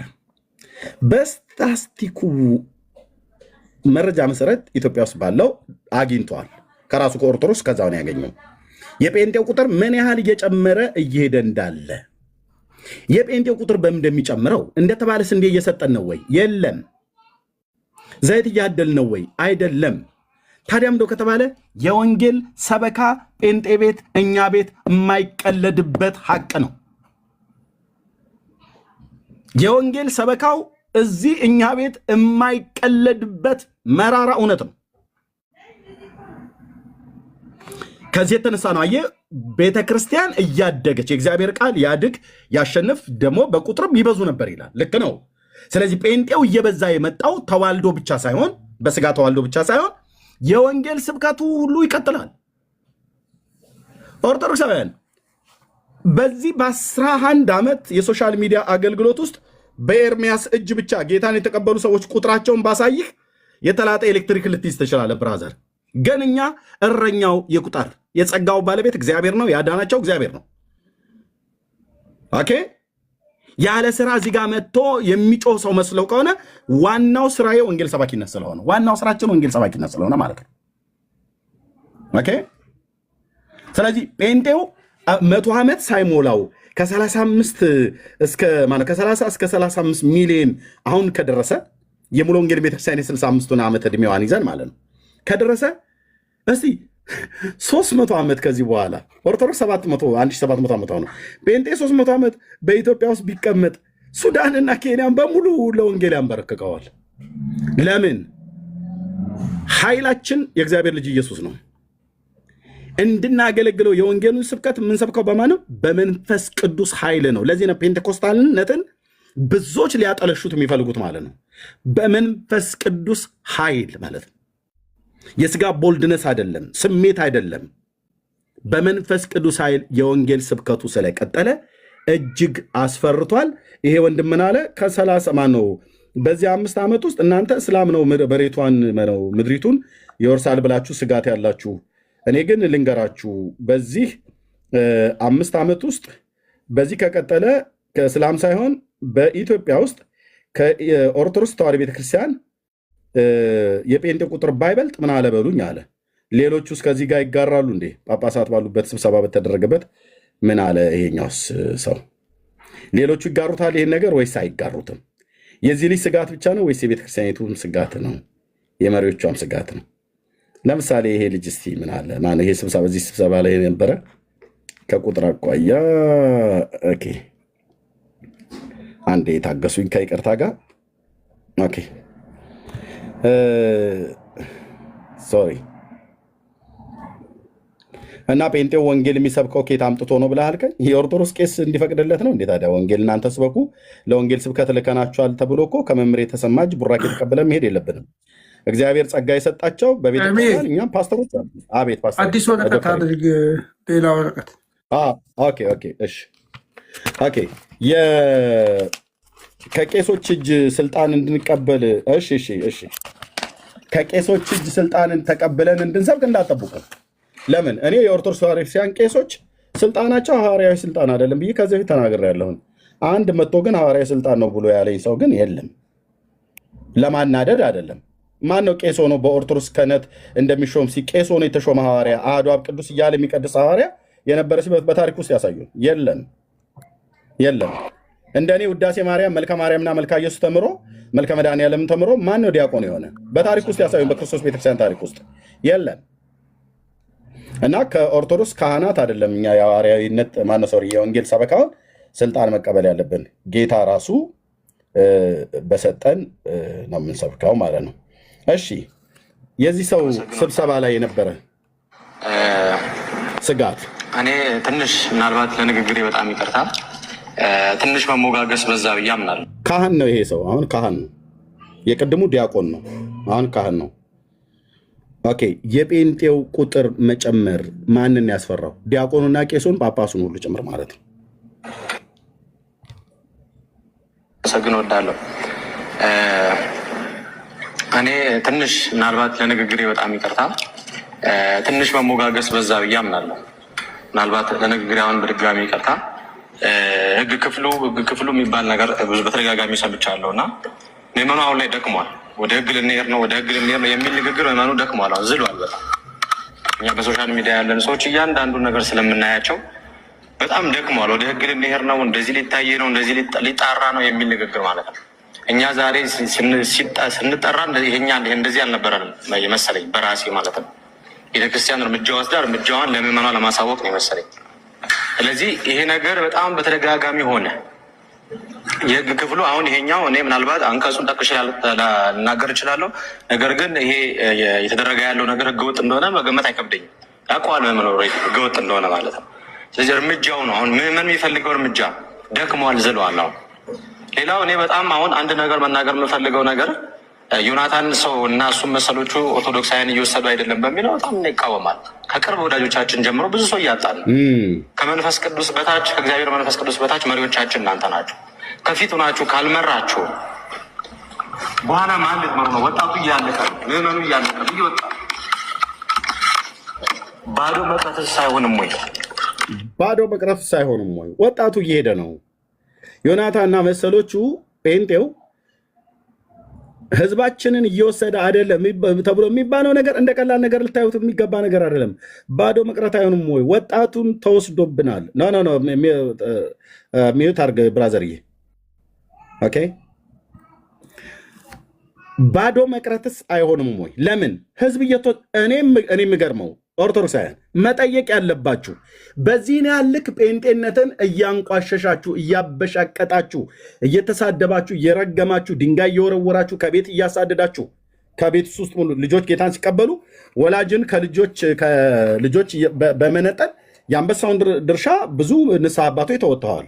ይሄን ያህል እየሆነ እንዴት ጴንጤው ይበዛል? እንዴት ጴንጤው ያድጋል? ይሄን ያህል እየተጠላ እንዴት ይሄንን ያህል እየሆነ ለምን ጴንጤነት እንዴት ይበዛል? ጴንጤነት እንዴት ነው እየለመለመ የሚመጣው? መምከን ነበረበት፣ እንደውም መጥፋት ነበረበት፣ እንደውም መድረቅ ነበረበት። እንደውም ህዝቡ የተነገረውን ያህል ሊሸሽ ይገባ ነበር። ይባስኑ ብሎ ግን ህዝቡ እየበዛ መጣ። ለምን በሉ ጴንጤ በጣም ብዙ ድካም ሊኖርበት ይችላል። ወንድሞችና እህቶቼ አንዱ እኔም ስለሆንኩኝ ማለት ነው። እኛ ቤት ግን ብትመጡ አቅማችን ኃይላችን መንፈስ ቅዱስ ነው። የምንሰብከው ጌታ ኢየሱስ ነው። የምንሰብከው በቅዱስ ቃሉ መሰረት ነው የምንሰብከው፣ የተሰቀለውን ጌታ ማለት ነው ኢየሱስን። ልብ በሉ። ከዚህ የተነሳ ነው አየ ጴንጤነት ይደርቃል ተብሎ ሲባል እየለመለመ መጣ፣ ይጠፋል ተብሎ ሲባል እየበዛ መጣ፣ ያንሳሉ ተብሎ ሲባል እየበዛ። ስለዚህ ስጋት ሆነውባቸው የመጨረሻው ሀሳቤ ዮናታን ብቻ አይደለም። የዮናታን ደቀ መዝሙራቶች አሁን ላይ ሶሻል ሚዲያውን እያናጉት፣ ምናልባት እናንተ አንዱን ነው እሱን ነው እንትን የምትሉት። አሁን በቲክቶክም በፌስቡክም በኢንስታግራም ብትመለከቱ ሚዲያ ላይ 3000 2000 ሰዎች እየገቡ ክርክር እያደረጉ ማለት ነው። መጀመሪያ ክርክር የሚያደርጉ ኦርቶዶክሳውያን ቤተክርስቲያን እውቅና ሰጥታቸው ነው ወይ? በዚህ ጉዳይ ለምን ዝም አለች? ይገባሉ። ለምሳሌ አሁን የዮናታን ደቀ መዝሙሮች 3 ነው ይገባሉ፣ እነ ኤርሚያስ የሚባሉ ማለት ነው። እሱ ጋር ይገባል አንድ ኦርቶዶክሳዊ ምንም እውቀት የሌለው። ከዛ ይገባና ሲጠየቅ አይ እንደዚህ የሚባል አለ እንዴ ብሎ ይወጣል። አያችሁ እምነታችሁ እንደዚህ አይነት ነው ይላል። ከዛ ውስጥ ከ2000 ሰው ውስጥ 500 600 1000 ሰው ኦርቶዶክሳዊ ነው። እነዚህ የሚከራከሩ ሰዎች ስለምንድን ነው 4 ነጥብ ቤተክርስቲያን ያላስቀመጠችላቸው? የመጀመሪያ ጊዜ ወደ ቲክቶክ በመጣው ሰዓት ላይ መጥቶ ካነጋገረኝ ቄስ አንዱ ይሄ ነው። ከዛ በኋላ ላይ ሄዶ እዛ ለአባቶ ተናግሮ እነ ኤርሚያስ የሚባሉ እነ ዮናታን ደቀ መዛሙርት ዮኒ የኔ ደቀ መዝሙር አይደለም፣ እኔ የሱ ደቀ መዝሙር አይደለም፣ እኔ ዶክተር ሻውል ደቀ መዝሙር አይደለም፣ ዶክተር ሻውልም የኔ ደቀ መዝሙር አይደለም። ሁላችንም በጌታ ወንድማማቾች ነን፣ የጌታ ደቀ መዛሙርት ነን። ግን እነ ኤርሚያስ የሚባሉ እዚህ 2000 3000 ሰው እያደረጉ ብዙ ትውልድን ወስደውብናል አለ። ቆይ እኔ ምልህ ለምን ጴንጤነት እንዴት አይጠፋም? ስማችን የተጠላውን ስማችን የተበሻቀጠውን ያህል ጌታችንን ከፍ ዝቅ አድርጋችሁ የተሳደባችሁትን ያህል የያዝነውን ወንጌል ብቻ ብለን በማለታችን ሉተር ሽንት ቤት ቁጭ ብሎ የፈጠረው ወሬ ነው ብላችሁ ያላችሁትን ያህል እንዴት ሰው እዚህ ቁጭ ብሎ ሰው ሰምቶ ህዝብ ይሄድባችኋል? ለምንድን ነው ከተባለ ጴንጤው ወጥሮ ቀን ከሌሊት በጋ ከክረምት ጠዋት ማታ የተሰቀለውን የአብን ልጅ ኢየሱስ ክርስቶስን ይሰብካል፣ እንሰብካለን። ስለዚህ ቤተክርስቲያን እያደገች እያሸነፈች እየበዛ ትሄዳለች ማለት ነው። ሚስጥሩ ይሄ ነው። ይሄንን ስልጣን ደግሞ እንድንሰብክ ኤርሚያስ ማን ነው የሰጠ ብለህ ካልከኝ ጌታ ኢየሱስ፣ ማንም አይከራከርም። ጌታ ኢየሱስ ውጣና ወንጌል ስበክ ብሎ የሚለኝን ድምፅ ሰምቼ ከጌታ አይቼ ነው የወጣሁት። ማናቸውንም እኛ ጋር ተናገሩ ብለህ ብትላቸው እንደዚህ ነው የሚናገሩት። ይሄን ጥሪ ቀጥታ ድምፅ ሰምተው ራእይ አይተው ባይወጡም እንኳን በሐዋርያት ሥራ በአንደኛ ጴጥሮስ መልእክት መጽሐፍ ምዕራፍ 2 ቁጥር 9 ላይ እናንተ ግን ከድቅድቅ ጨለማ ወደሚደነቅ ብርሃኑ የጠራችሁ የእሱም በጎነት ልትነግሩ የተመረጠ ትውልድ፣ የንጉሥ ካህናት፣ ቅዱስ ሕዝብ፣ ለርስቱ የተለየ ወገን ናችሁ ብሎ ስላለ ማንም ወደ ጌታ የመጣ ማንም የጌታን በጎነት ለመመስከር መብት አለው። በመዝሙር 107 ቁጥር 2 እና 3 ላይ እግዚአብሔር ያዳናቸው ከጠላቶቻቸውም እጅ ያዳናቸው ይናገሩ ይላል። ምኑን? በጎነቱን፣ አባትነቱን፣ ምሕረቱን፣ ፍቅሩን፣ ቸርነቱን፣ ጌትነቱን፣ ሰውን መውደዱን፣ የጸጋውን ባለጠግነት፣ የምሕረቱን ባለጠግነት፣ የፍቅሩን ባለጠግነት እንሰብካለን። ኦኬ እንሰብካለን። ከኦርቶዶክስ ቄሶች ወይ ከኦርቶዶክስ ጳጳሳት የወንጌል ሰበካ ደብዳቤ ማግኘት አይጠበቅብንም። መንፈስ ቅዱስ ሰጥቶናል። በዘመናት መካከል ሲሰጥም ነበረ። ለዚህ ነው አየህ የጴንጤው ቁጥር እየጨመረ መጣ። በ65 ዓመት ዕድሜ ውስጥ የሙሉ ወንጌል ቤተክርስቲያን ብቻ አባላት ስንት ናቸው? ከ8 ሚሊዮን በላይ አይ ቲንክ ይመስለኛል አይደል? ከ10 ሚሊዮን በላይ ሆነዋል። ከ10 ሚሊዮን በላይ ልብ በሉ። የሙሉ ወንጌል ብቻ ማለት ነው። ልብ በሉ ወገኖቼ፣ ደንግጥ፣ ሰይጣን ይደንግጥ በጌታ በኢየሱስ ስም። ከ10 ሚሊዮን ህዝብ በላይ ለክርስቶስ ወንጌል እንዲንበረከክ አድርጋለች። በደብዳቤ በመዝገቧ ላይ ባይጻፍም ከነዚህ መካከል አንዱ ኤርሚያስ ነው፣ አንዱ ዶክተር ሻውል ነው። ልብ በሉ። የሙሉ ወንጌልን ብቻ ነው ያልኩ። የሙሉ ወንጌልን ብቻ 11 ሚሊዮን ነው። ዋሪርስዬ ቴንክ ዩ ብራዘር። ቁጥሩ ከ10 ሚሊዮን በላይ ነው። ራይት በቃ በ65 ዓመት ውስጥ እንግዲህ ልብ በሉ። ያውም ወደ ሌሎች በእሷ የስብከተ ወንጌል ወደ ሌሎች አብያተ ክርስቲያናት ሄደው እንጂ እኔ አሁን በሙሉ ወንጌል ስብከተ ወንጌል በሙሉ ወንጌል የሰበካ ወንጌል ነው ጌታ ነው ያገኘሁት። ሄጄ ግን አባልነት እኔ የተጠመቅኩት ጉባኤ እግዚአብሔር ቤተክርስቲያን ነው። ስለዚህ በሙሉ ወንጌል ቤተክርስቲያን የወንጌል ስብከት መካነ ኢየሱስ ሄዱ፣ በወንጌል ስብከት መሰረ ክርስቶስ ሄዱ፣ የተለያዩ አብያተ ክርስቲያናት ጋር ሄዱ። ስንት ሚሊዮን ትውልድ ነው ያለው? 65 ዓመት የሞላት ቤተክርስቲያን በትንሹ አሁን በእጇ ላይ ከ10 ሚሊዮን በላይ ህዝብ ካላት ሌሎቹን ቸርቾች ተዋቸው። እነ ቃለ ሕይወት፣ እነ መሰረ ክርስቶስ፣ እነ መካነ ኢየሱስ ምናምን ብለህ ብትላቸው ለጊዜ ተዋቸው። ሕይወት ብርሃን፣ ጉባኤ እግዚአብሔር፣ ገነት ቸርች ተዋቸው ለጊዜው። አማኑኤል ተወው ለጊዜው። ሙሉ ወንጌልን ብቻ ብትይዝ በዚህ አካሄዷ ኦርቶዶክስ 1700 ዓመት አንድ ሹን ተወውና ለሙሉ ወንጌል 700 ስጣት። በ700 ዓመት ቆይታ ውስጥ ይሄንን በ65 ዓመት ውስጥ ካረገች ኦኬ እንተው 100 ብለን ያዘው። ይሄንን በ100 ዓመት ውስጥ ብለን በላ 10 ሚሊዮን በ700 ዓመት ውስጥ 70 ሚሊዮን ኦርቶዶክሳውያን ያላትን አቲዝም ሙሉ ወንጌል ብቻ ትይዛለች። አንድ ሺውን ትተን ማለት ነው። በየ100 ዓመቱ 10 ሚሊዮን በሰበካ ብታመጣ ስንት ይሆናል ማለት ነው? 70 ሚሊዮን በ700 ዓመት ውስጥ 70 ሚሊዮን ህዝብ ሙሉ ወንጌል ብቻ ለጌታ እንዲማረክ ታደርጋለች ማለት ነው።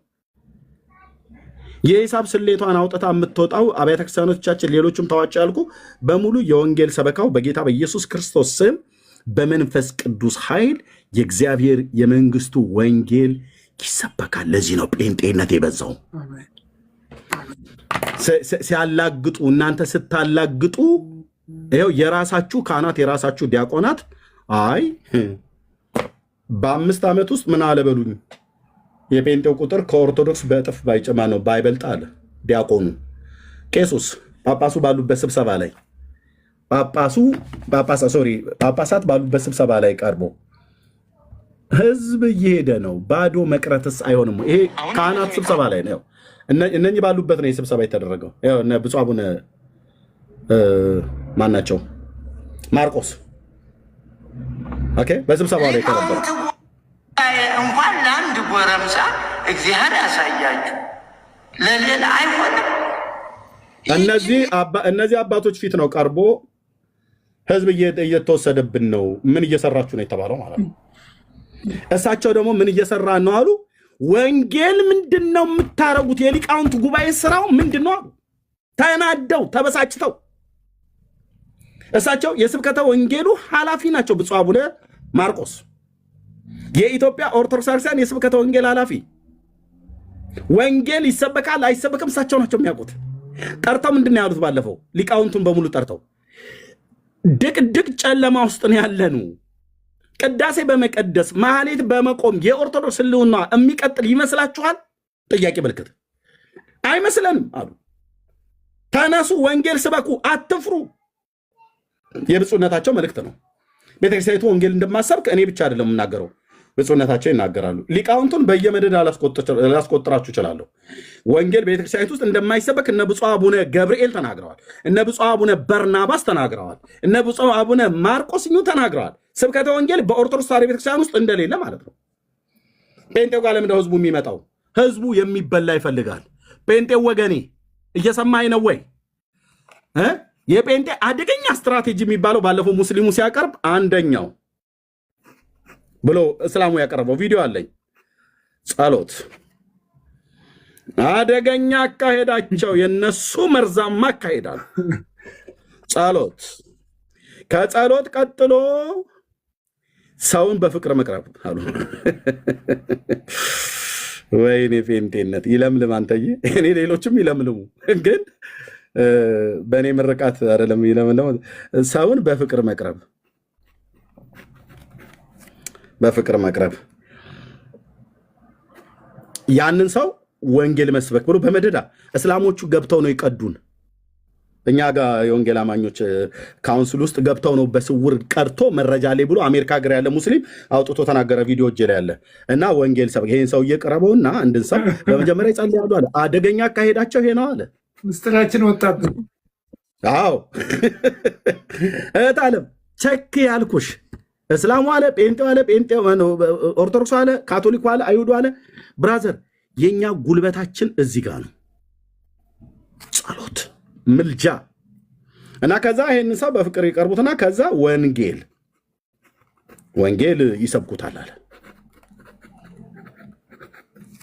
ወንጌል ከሰበኩት በኋላ ወደ ቤተክርስቲያን ይጋብዙታል አለ፣ ወደ ቤተ እምነታቸው። በዚህም መሰረት አዲስ አበባ ከተማ ውስጥ ብቻ 20,000 አባላት ሰብስበዋል አለ። ከዛም አለው እኮ ከዛ ደግሞ መጽሐፍ ቅዱስ ጥናት የሚባል ነገር አለ። መጽሐፍ ቅዱስ ጥናት አለ። አዲስ አበባ ከተማ ውስጥ ብቻ ይህን ስራ ለመስራት እንዲጸልዩ፣ ሰውን በፍቅር እንዲቀርቡ፣ የቀረቡትን ሰው ወንጌል እንዲሰብኩት፣ የሰበኩትን ሰው ወደ ቤተክርስቲያን ኢንቫይት አድርገውት በፍቅር ና ወደ ቸርች እንውሰድ ብለውት ኢንቫይት አድርጉታል። 20,000 ሰው ያለው የሚጸልዩትን ነው የሚጸልዩትን። አዎ ለወንጌል ተልኮ የወጡት ማለት ለተልኮ የወጡት አለ። ለተልኮ የወጡት በስርዓት ቀርቶ እኮ ነው መረጃ ላይ እና አለ ለእስላሙ ወገኖቻችን ይህን ብንናገር ሞራላቸውን ስለሚጎዳ ብሎ ወጥቶ ቲክቶክ ላይ ተናገረ። ቪዲዮ አለኝ ከዚህ ቤት አሳይቻለሁ። እስላም ወገናችን ይህንን ብንነግረው ሞራላቸው ይደቃል። አደገኛ አደገኛ አደገኛ አካሄድ እየሄደ ነው ጴንጤው አለ። በአዲስ አበባ ውስጥ አለ በኢትዮጵያ ውስጥ አጠቃላይ 1.2 ሚሊዮን ምናምን ነገር ምን ነበረ እንደውም እሱ ዘመቻ ማን እንድሪያስ ነው የሚባለው። እኔም እንድሪያስ ነኝ መሰለኝ። ምንድነው ማን እንድሪያስ ወይ እኔም እንድሪያስ ነኝ ቢሎም የሚለው እንትን ማለት ነው። ለወንጌል ሰበካ እታችን የምታስታውሱ ጻፉልኝ። ማን እንድሪያስ ነው ብሎ የሚለው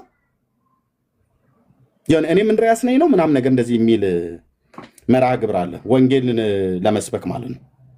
በካውንስሉ ነው ስብሰባ የተደረገው። ካውንስል ውስጥ ገብተው ማለት ነው ሰዎች አስርገው አስገብተው ነው ሪከርድ አድርጎ ለሙስሊሙ ወጥቶ ቲክቶክ ላይ ሲናገር የነበረው። ለወገኖቻችን ከነገርን 1.2 ሚሊዮን። በቃ እኮ ኤርሚዬ በጣም አንድ ደስ የሚል ኮሜንት፣ ይህ አካሄዳችን ሳይሆን ኑሯችን ነው የሚለው። ይሄ ናግባ ወንድምነት እኮ እኛ አንድ ሰው ወደ ወንጌል አገልግሎት ሲመጣ፣ አንድ ሰው ወደ ክርስቶስ ኢየሱስ ሲመጣ፣ ደቀ መዝሙር ሊሆን ሲመጣ ሌላ ምን ትለዋለህ? ምንም እኮ አትለውም እኮ። ዘመቻ ፊልጶስ አውቀዋለሁ። ይህንን ዘመቻ ፊልጶስን አውቀዋለሁ። ይሄ ወንጌልን መስበክ፣ ወንጌልን መመስከር፣ የዳንክበትን ደህንነትን መናገር፣ የእሱን በጎነ ባይዘወይ ቅድም ጥቅሱን አውጥቼ እየጠበቅኩ ነበረ ኤርሚዬ። አንደኛ ጴጥሮስ 2:9 ዶክተር ለታብታቡ እንዲመች አንተ ትልቁ ላይ ሆነ ብዙ ስለማልቆይ ችግር የለውም። እንዲሁ ዝም ብዬ እንትን ላድርገው። አንተውን ችግር የለውም። እና ያንን ጥቅስ ይዤ ነበረ የአንደኛ ጴጥሮስን። እናንተ ግን ከጨለማ ወደሚደነቅ ብርሃኑ የጠራችሁን የእርሱን በጎነት እንድትነግሩ ጴጥሮስ ነው የሚላቸው። ስፔሲፊክ የተሾሙ ሰዎችን አይደለም የሚያወራው። ተበትነው የነበሩትን በመከራ ውስጥ የነበሩትን ራሳቸውን መደበቅ የሚፈልጉትን ሰዎች ነው እየነገራቸው ያለው። ስደተኞችን ማለት ነው፣ ኢሚግራንት የሆኑትን ሰዎች የእርሱን በጎነት እንድትናገሩ። ምን ያሳደዳቸውን የተሰደዱበትን ምክንያት ተመልከት። ያንን የሱ አይገርምም? ስደት ላይ ያለ ሰው እኮ ነው አይቻለሁ። እርምዬ ስደት ላይ ያለ ሰው ከሐረር ተሰደው ወደ ባሌ የመጡ ሰዎችን አይቼ ነበር። የሀገሬን ሰዎች ስለማውቃቸው በመልካቸው ባለባበሳቸው። ስደተኛ የሚሸማቀቅ ነው። ስደተኛ ቀና ብሎ የሚሄድ አይደለም። እና ኢትዮጵያም ውስጥ የነበሩትን ስደተኞች አይተሃል። ግን ጴጥሮስ ምን ይላቸዋል? የእርሱን በጎነት እንድትናገሩ። አይገርምም? ቤተ ክርስቲያን የምትሰፋው አንድ ሰው ወደ ክርስቶስ ሲመጣ በመከራ ውስጥ እያለ በችግር ውስጥ እያለ የእግዚአብሔርን ቃል ታጥቆ በመንፈስ ቅዱስ ኃይል ተሞልቶ እየጸለየ ሕይወቱ በእግዚአብሔር ቃል ላይ ተመስርቶ የሚያደርገው የመጀመሪያ ነገር የእሱን በጎነት መናገር። ያደረገልህን በጎነት ተመልከት። እዛ እንትን ላይ ያለው ባለፈው ሼር ያደረግኩት ማርቆስ ምዕራፍ 5 ላይ ያለው ሰው ጌታችን ኢየሱስ ክርስቶስ ወደ ጌርጌሴኖን ሄዶ ያንን ራሱንና ሰውን የሚያጠቃ ራሱን በድንጋይ ሰውነቱን የሚቧጭረውን ሰው ደህና ካደረገው በኋላ አጋንንትን ካስወጣለት በኋላ ያለው ነገር ምንድን ነው? ከአንተ ጋር ልቆይ ሲለው ነው ወደ ቤተሰቦች ሂድ አለው። ወደ ዘመዶች ሂድ፣ እግዚአብሔር እንዴት ያለ ታላቅ ነገር እንዳደረገልህ ንገራቸው። ገና እረፍት ሳያደርግ በተራራና እኮ በመቃብር ስፍራ ይኖር የነበረ ሰው ነው። እኛ ወደ ክርስቶስ ስንመጣ የመጀመሪያም የመጨረሻም ስራችን የእሱን በጎነት መናገር ነው። እኔ ዛሬ ኤርሚያስ ኤርሜ የተናገረው ነገር ውስጥ እስቲ አንድ ነገር ትክክል ያልሆነ አንድ እስቲ ዲፋሜሽን፣ አንድ የስድብ ቃል፣ አንድ እስቲ መልካም ያልሆነ ነገር፣ እውነት ያልሆነ ነገር የተናገረውን እስቲ ግቡና እስቲ ንገሩ። አንድ እኛ እኮ በጨዋ ቋንቋ የተባልነው ምንድን ነው? እናንተ በሐዋርያት ቅብብል የመጣችሁ ስላልሆናችሁ እናንተ ወፍ ዘራሾች ናችሁና ወንጌልን ልሰብኩ አትችሉም ብቻ ሳይሆን የሰማችሁት ወንጌል ራሱ ትክክል አይደለም እኮ ነው። በጨዋ ቋንቋ ማለት ነው። እኛ ያንን በጨዋ ቋንቋ የተነገረንን ነገር እኛ በጨዋ ቋንቋ የመለስነው ነገር ምንድን ነው? ማንም ሰው የወንጌልን አገልግሎት የሚቀበለው ከክርስቶስ ኢየሱስ ነው። በክርስቶስ ሞትና ትንሣኤ የተገኘ አገልግሎት ነው። ያንን እንኳን አገልግሎት በቀጥታ ሰማ የተባለው ጴጥሮስ ያለው ምንድን ነው? የእርሱን በጎነት እንድትናገሩ። በጎነት ምንድን ነው የሚላቸው? ከጨለማ ወደሚደነቅ ብርሃኑ የጠራችሁን። ይሄ ደህንነታችንን ነው የሚያሳየው። ከጨለማ ኮንትራስት ያለው ህይወት ውስጥ ያመጣችሁን። ስለዚህ መጀመሪያ ሰው መዳን አለበት። ሰው ብርሃን የክርስቶስ ኢየሱስ የወንጌሉ ብርሃን ሊያበራለት ይገባል። ወንጌል ሰው ሰብኮ ነው እናንተ መስበክ የለባችሁም ወይ የሰማችሁት ወንጌል ልክ አይደለም ብሎ ሊለን የሚገባው። እኔ ለኢትዮጵያ ኦርቶዶክስ ቤተክርስቲያን ለመሪዎች፣ ቲክቶክ ላይ ላላችሁ ሰዎች አንድ መልእክት ነው ያለኝ። ጴንጤን መስደብ፣ ጴንጤን ማንቋሸሽ፣ ጴንጤ ላይ ማሾፍ መቀለዱን ታውና ወንጌልን ስበኩ። እንደዛ እንደ ወንድማችን አማኑኤል ምንድን ነው ዲያቆን ነው እርምዬ? ዲያቆን ነው፣ መምህርም ነው፣ ዲያቆንም ነው። ቁጭ ብዬ ከሱ ጋር ቁጭ ብዬ እንደው ሌላ ነገር ይሎታል እንጂ ገብቼ ብሰማው ባዳመጠው ደስ የሚለኝ ልጅ።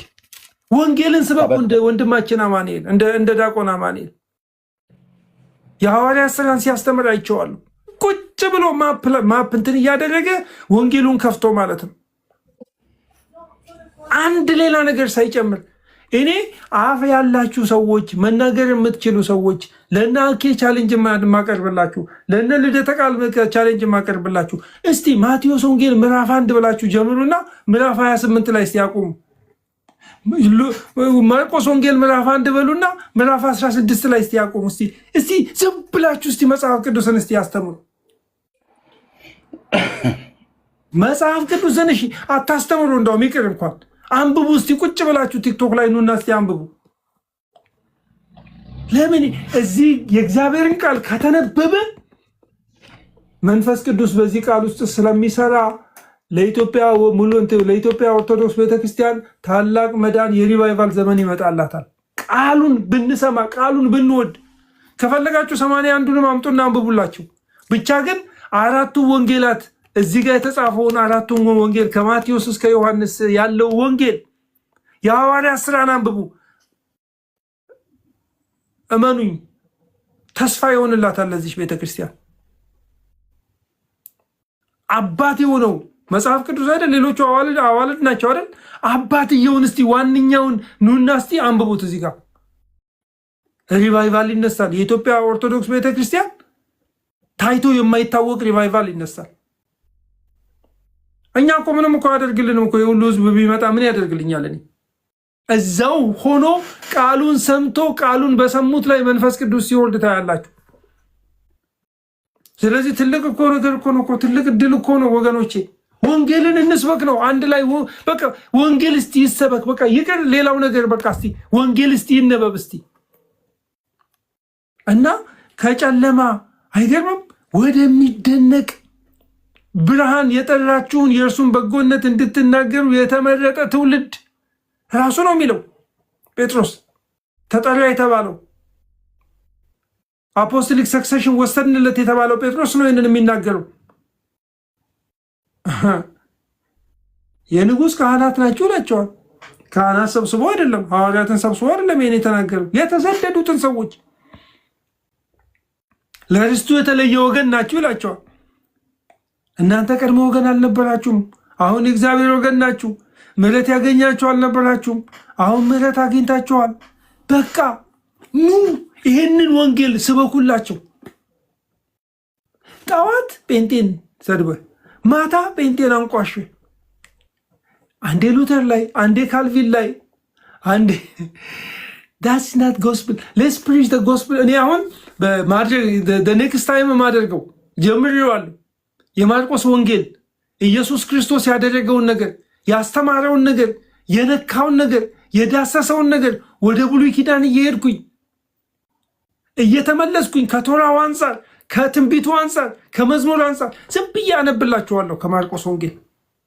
ነፍሳችሁን የሚያገለባብጥ ህይወታችሁን ቅፍርናሆም ወስዶ ከኢየሱስ ጋር የሚያነካካ ጌታችን የሄደበትን የወጣበትን የገባበትን ስታዩ፣ የፈወሰበትን አፈዋወስ ስታዩ፣ ፕራዮሪቲውን ስታዩ ኢየሱስ ወንጌል መጥቶ እኮ ይኸውላችሁ ትልቅ ሪቫይቫል ተነስቶ በጴጥሮስ አማት ቤት የሚገርም ሪቫይቫል ተነስቶ ሌሊቱን በሙሉ ሲፈውስ፣ አጋንንት ያለባቸውን ከአጋንንት ነፃ ሲያደርጋቸው፣ በሽተኞችን ሲፈውስ፣ ጌታችን ድንቅ ነገሮችን ሲያደርግ አደረና ከተማው በሙሉ ተሰብስቦ ማለት ነው እስቲ የሚያደርገውን እናያለን ብለው ሰው ያለበትን በሽተኛ ሁሉ ሰብስቦ ቅፍርናሆም ባዶ ሆና የጴጥሮስ ዶክተር ሻወር አንድ ጊዜ ቆየት አለ መሰለ ኤርሚዬ እንትን አድርግልኝ። እንደዚህ አይነት ሰው ለምን አስገባኝ ታዲያ? አንተ ስዘባርቅ ልሰማ ነው እንዴ? እሺ እኔ አባት አመሰግናለሁ። አስወጣው። ጌታ ኢየሱስ ይባርካችሁ። አየ ወንጌል አሁን ምንድን ነው የተናገርኩት? አሁን እስቲ ወገኖቼ ወንጌል ስለ ኢየሱስ እኮ ነው የተናገርኩት። በጌታ በኢየሱስ ክርስቶስ ስም ክፉ ስፒሪት ካልሆነ በቀር በቃ ተሰበሰበ ይላል። ወደዛው ልመለስ። ተሰበሰበ እና በቃ ተሰብስቦ ከተማው በሙሉ ተሰበሰበ ማለት ነው። በቃ እንዳለ ቤቱን ከበቡት እና ያለን ነው ነገርየው። እንደ ሞብ ነው የተሰበሰቡት። በሽተኛዎችን ውስጥ አስገብተው እነሱ ውጭ ሆነው እያዩ ማለት ነው። ከተማዋ ተሰበሰበች ነው የሚለው። ከዛ ኢየሱስ ፈወሰ። ኢየሱስ ሌሊቱን በሙሉ ሆል ናይት ሚኒስትሪ፣ እግዚአብሔር ስሙ ለዘላለም ይባረክ። እኔ ቲክቶክ ሆል ናይት ሚኒስትሪ ማድረግ ነው በቃ ነፍሴ የተጠማችሁ። አጋንንት የሚወጣበት ከያለበት ቦታ አረብ ሀገር፣ አውሮፓ፣ ኢትዮጵያ፣ አሜሪካ ወንጌል እየተነገረ ጌታችን ኢየሱስ ይህንን ቃል በምንሰብክበት ጊዜ ከኛ ጋር ሆኖ ይህንን ቃል እንዲያጸና፣ ሰዎች ከአጋንንት ነፃ እንዲወጡ፣ በሽተኞች እንዲፈወሱ ምንም ነገር ሳንናገር ማለት ነው። ከዛ ጌታ ጠዋት ትልቅ ሚኒስትሪ ቅፍርናሆምን ነፃ የማውጣት አገልግሎት የሚል ሚኒስትሪ ያቋቁማል ብለው ሲጠብቁ በጠዋት ተነስቶ ማንም ሳያየው ተነስቶ ወጣ ይላል መጽሐፍ ቅዱስ። እና ጴጥሮስ ደነገጠ። ጴጥሮስ ተከትሎት ሄደ በጠዋት። ጌታ ሆይ እንዴ ህዝብ እኮ እየፈለገን ያለው እንዴ እኮ ተመቻችቶልናል እኮ ነገርየው እኮ በጣም አሪፍ ሆኖልናል አለ ጴጥሮስ። አቤት አቤት አቤት አቤት! እንደው የኔ እናንተ ብንሆን እስቲ እንግዲህ አስበው እስቲ ሌሊቱን በሙሉ ስንፈውሳለን ማለት ነው። ቆይ እና ጌታ ምን አለ? ጴጥሮስ ምን አለ? በቃ እንዴ የሰመረ እሰይ ስለት የሰመረ የሚያስብል ነገር ሆኖ ወዴት ነው የምትሄደው አለ። ኢየሱስ የመጣው ሃይማኖት ለማቋቋም አይደለም። ጌታችን ኢየሱስ ክርስቶስ የመጣው ቁጥር 37 ላይ ምን አለ? ባገኙትም ጊዜ ይላል ስምዖንና ከእርሱ ጋር የነበሩት ገስግሰው ተከተሉት። ባገኙትም ጊዜ ሁሉ ይፈልግሃል አሉት። ሁሉ ይፈልግሃል አሉት ይላል። እርሱም በዚያ ደግሞ ልሰብክ ወደ ሌላ ስፍራ በቅርብ ወዳሉ መንደሮች እንሂድ፣ ስለዚህ ወጥቻለሁ አላቸው። የእኔ ዓላማ የሆነ ስብሰባ ሰብስቤ የሆነ ነገር ማድረግ አይደለም። የእኔ ዓላማ የሆነ ፌም ማምጣት አይደለም። እኔ እኮ መለኮት እኮ ነኝ። አላወቃችሁም? ገና አልገባቸውም። ገና ነው እሱ ገና ነው። ገና ትሬኒንጉ ገና። ለዚህ ነው የመጣሁት። ለዚህ ነው የወጣሁት። ወንጌልን መስበክ አለብኝ ገና። ምክንያቱም የእሱ ታይም ቲክ የሚያደርግ ነው። 3 ዓመት እንዳለው ያውቃል። ጥቂት ጊዜ እንዳለው ያውቃል። ወንጌልን እንስበክ ወገኖች። የሰውን ዘላለም የሚቀይረው እዚህ ጋር ያለው ነገር፣ እዚህ ጋር ያለው ቃል፣ በመጀመሪያ ቃል፣ የእግዚአብሔር ቃል፣ የሚለውጥ ቃል፣ የሚፈውስ ቃል እና ኢየሱስን አንመራውም። ኢየሱስ ነው የሚመራን። አያችሁ፣ ኢየሱስ ባገኘው ድል ሁሉ ያደረገው ነገር ምንድን ነው? የመንግስት ወንጌል ነው የሰበከው።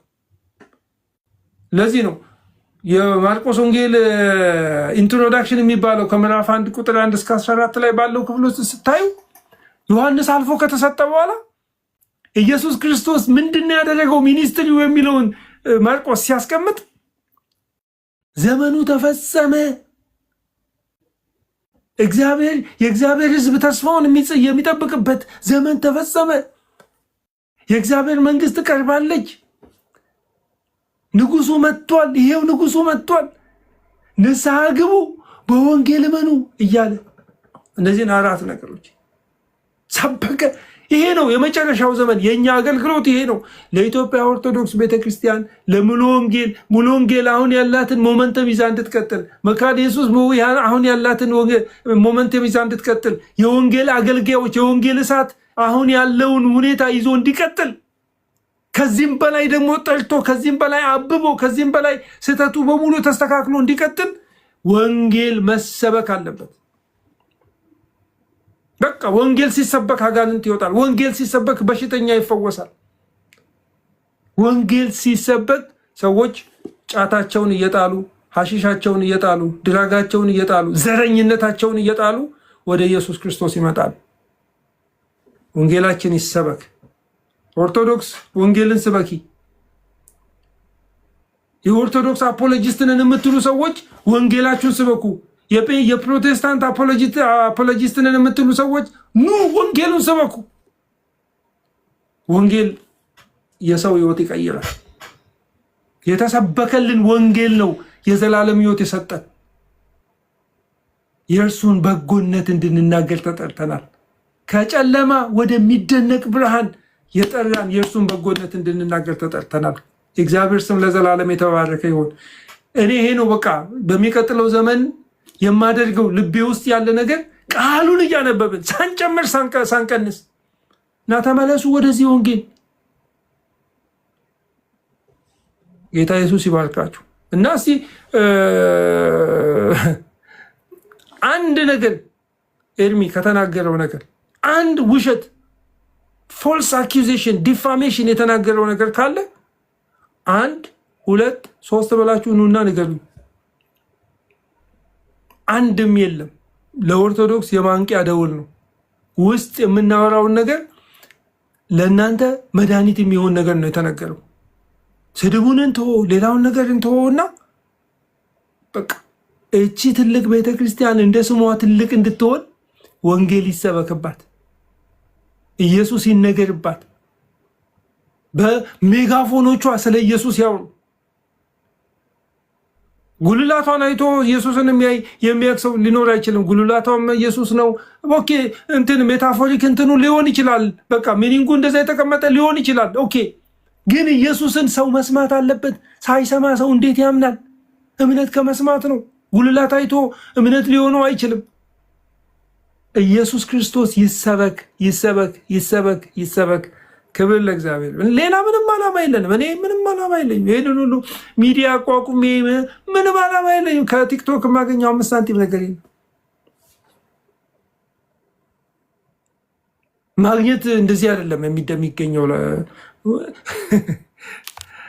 እና ኦርቶዶክሳውያን ለጴንጤዎች ሁሌ እናገራለሁ፣ ታውቃላችሁ። የሚሳደብ የስድብ ቃል ከአንደበቱ ከብዕሩ የሚወጣ ጴንጤ አይደለም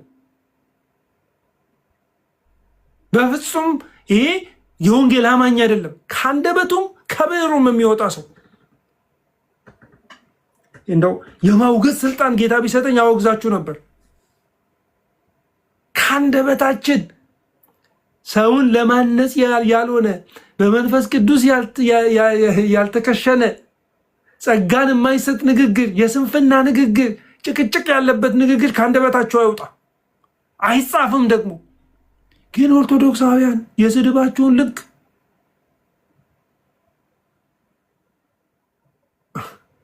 የሚያስወግደው ወንጌል ብቻ ነው።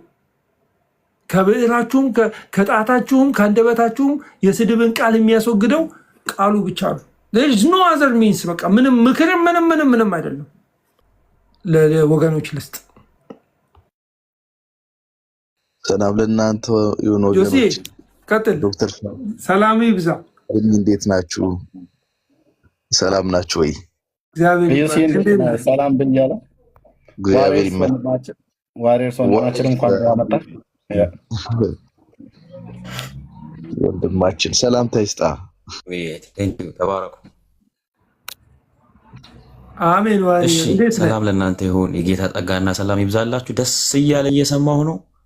ቀጥሉ። ደህና ነኝ፣ እግዚአብሔር ይመስገን። ቀጥሉ፣ ደስ ይላል። ቀጥሉበት። እኔም ሀሳብ እሰጣለሁ በኋላ። ዮስዬ ቀጥል አንተ። ቆንጆ ጊዜ ነው። ደስ የሚል ውይይት ነው እየተወያያችሁ ያላችሁት። ወድጄዋለሁ። ሚዲያን ለእግዚአብሔር መዋጀት ማለት ይሄ ነው። ከዚህ በላይ ምን አለ ብላችሁ ነው? አንደበታችን ቢከፈት ስለ ጌታ ዳኝነት ከመናገር ውጭ ምንም ያኮራ ነገር አለ? ሌላ ነገር ብንናገር አያምርብንም። ያንን ጌታ የተሰቀለውን ጌታ መናገር ግን የመሰለ ትልቅ እድል የለም ወገኖች። ምክንያቱም ጌታ በጣም ወደ የመጽሐፍ ቅዱስ ክፍል አለ። ሉቃስም በተከታታይ ያስተምር ነበር ከዚህ ቀደምና በጣም ገዢ የሆነ የእግዚአብሔር ቃል ነው። ኢሳይያስ 61ን ጠቅሶ ጌታ የተናገረው ንግግር በጣም መሰረታዊ ነው። ለዚህ ዘመንም ትርጉም ያለው ዘመን ተሻጋሪ እውነትን ያቀፈ መጽሐፍ ቅዱሳዊ ሐሳብ ነው እና በጣም ይደንቀኛል። ጌታ ኢየሱስ ሉቃስ ምዕራፍ 4 ቁጥር 18 ላይ ገና አገልግሎቱን በጀመረበት ሰዓት ስለሱ ማንነት ግልጽ አድርጎ አስቀመጠ። ማንኝ ጌታን ለማወቅ ለሚፈልጉ ሰዎች ማን ነው ለሚሉ ሰዎች የጌታ መልስ በዚህ ክፍል ላይ ጌታ ስለሱ ማንነት የተናገረባቸው ንባባት በጣም ጥቂት ናቸውና እነዛም ደግሞ በጣም መሰረታዊና ገዢ ናቸው። እንደምታውቁት ሰዎች ሲጠይቁት መልስ ይሰጣል በእርግጥ። ነገር ግን ይሄ አሁን የምጠቅሰው ወይም ማነበው ቃል ሁላችሁም ታውቁታላችሁ። ስለሱ ማንነትና አገልግሎት በግልጽ የተናገረበት ገና አገልግሎቱን ሲጀምር የመሰከረበት ኢሳይያስ 61ን ጠቅሶ ያስቀመጠበት ቃል ነውና በጣም መወደው ክፍል ነው። እና በጣም ይገርመኛል ይህ ቃል እንደዚህ ይላል ሉቃስ ምዕራፍ 4 ቁጥር 18 የጌታ መንፈስ በእኔ ላይ ነው አለ። በጣም መሰረታዊ ነገር ነው። ለምንድን ነው በጌታ ላይ የጌታ መንፈስ በሱ ላይ ሆነው ብለን ስንጠይቅ ግልጽ አድርጎ እንደሚያስቀምጠው ለድሆች ወንጌል እንድሰብክ ይላል። እንድሰብክ እርሱ ቀብቶኛልና፣ ለታሰሩት መፈታት፣ ለታወሩት ማየትን እንዳውጅ፣ የተጨቆኑትን ነፃ እንዳውጣ፣ የተወደደችውን የጌታን ዓመት እንዳውጅ ልኮኛል። በቃ ጌታ ለምንድን ነው አምላክ ሰው ሆኖ ወልደ እግዚአብሔር ከስላሴ ሁለተኛው አካል ሰው ሆኖ የመጣህበት ምክንያት ምንድን ነው ብለን ብንጠይቀው ምናልባትም ቃለ መጠይቅ ብናደርግለት የሚሰጠን መልስ እኔ ለሁለት ጉዳይ ነው የመጣሁት። አንደኛውና መሰረታዊ ነገር የእግዚአብሔር መንግስት ወንጌል ለመስበክ ነው። ሁለተኛ የእግዚአብሔር መንግስት ወንጌል በመስበክ ሂደት ውስጥ ደግሞ የታሰረው ይፈታል፣ የታወረው ያያል፣ የተጨቆነው ነፃ ያወጣል።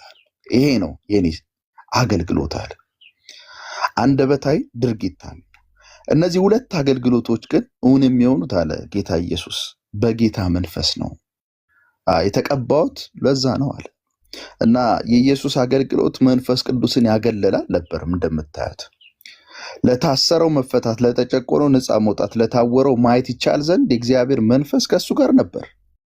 ወንጌሉንም ለመስበክ ጭምር ብዙ ጊዜ እኛ የሚመስለን ወንጌልን ለመስበክ ምንም አይነት ረድኤት እንደሚያስፈልገን አንዳንዴ አናስብም። በቃ የእግዚአብሔርን ቃል ስለተረዳን መናገር እንደምንችል እናስባለን። ልክ አይደለም። እንደምናስታውሰው አንደኛ ቆሮንቶስ ምዕራፍ 12 ጳውሎስ ስለ ጸጋ ስጦታ አጠቃቀም ሊያወራ በፈቀደበት ስለ ጸጋ ስጦታ አይነትም ለማውራት በፈቀደበት ንባብ እኮ ኢየሱስ ጌታ እንደሆነ እግዚአብሔር መንፈስ ካረዳው በስተቀር ማንም ሊናገር አይችልም ብሏል። ምክንያቱም ይህ አገልግሎት የመስዋዕትነት አገልግሎት ጭምር ነው። ያው እንደምታውቀው ምስክርነት ዊትነስ የሚለው ራሱ የቃሉ ስሩ አመጣት መስዋዕት መሆን ማርታየር ከሚለው ሐሳብ የመጣ ነው። እና የወንጌል ሰበካ አገልግሎት መስዋዕትነትን ይጠይቃል። ዝም ብሎ ተናግሮ የሚሄድ ጉዳይ ብቻ አይደለም፣ ራስን መስዋዕት አድርጎ ማቅረብም ጭምር ነው። እና የመንፈስ ቅዱስ ረድኤት ግድ ነው ማለት ነው። ለዛ ነው ጌታ ኢየሱስ ለመስበክም ለማድረግም መንፈስ ቅዱስ በእኔ ላይ ነው ያለው። እግዚአብሔር ይመስገን። የሚገርምህ ተከታታይ የጌታ አገልግሎትን ከዚህ በኋላ ስትመለከት መንፈስ ቅዱስ ወደ ምድረ በዳ ወሰደው። ከዚህም በፊት ከዛ በኋላ መንፈስ ቅዱስ ወደዚህ ከተማ መራው የሚል ነገር የምትመለከተው እና በጌታ ኢየሱስ አገልግሎት ውስጥ ሚናው የመንፈስ ቅዱስ ታላቅ ነበር። ዛሬም ቤተክርስቲያን መስበክ አለባት። የምትሰብከው ወንጌል የእግዚአብሔር መንግስት ወንጌል ኤርሚን አስገባው ዶክተር ሻ እሺ የምትሰብከው ወንጌል ግልጽ ነው። በቃ ከጌታ የወሰደችው ነው። ጌታ እኮ የእግዚአብሔር መንግስት ወንጌል ለመስበክና እንዲሁም ደግሞ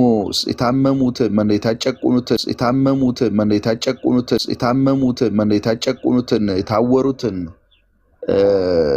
ነፃ ለማውጣት የታሰሩትን ለመፍታት ያደረገው አገልግሎት እሱ ብቻ ያገለግለው አልነበረም። ምዕራፍ 9 ምዕራፍ 10 እንደምታየው አንድ ጊዜ 12ቱን ሲልክ ታያለ። ይህንኑ ራሱ ተልኮ ሰጥቶ አንድ ጊዜ ደግሞ 70ውን ሁለት አድርጎ ሲልክ ታያለ። ይህንኑ ራሱ ተልኮ ሰጥቶ ማለት የምናገለግለው የጌታ ኢየሱስ ክርስቶስን አገልግሎት ነው። ደስ የሚለው ያ ነው። ኮንቲኒቲውን የጠበቀ ነው። ከዚህ በላይ ሐዋርያዊ ቅብብል አለ እንዴ? እኛ ወንጌላውያን ሐዋርያዊ ቅብብልን የምንረዳው ከምንሰብከው ወንጌል ነው። በቃ አለቀ።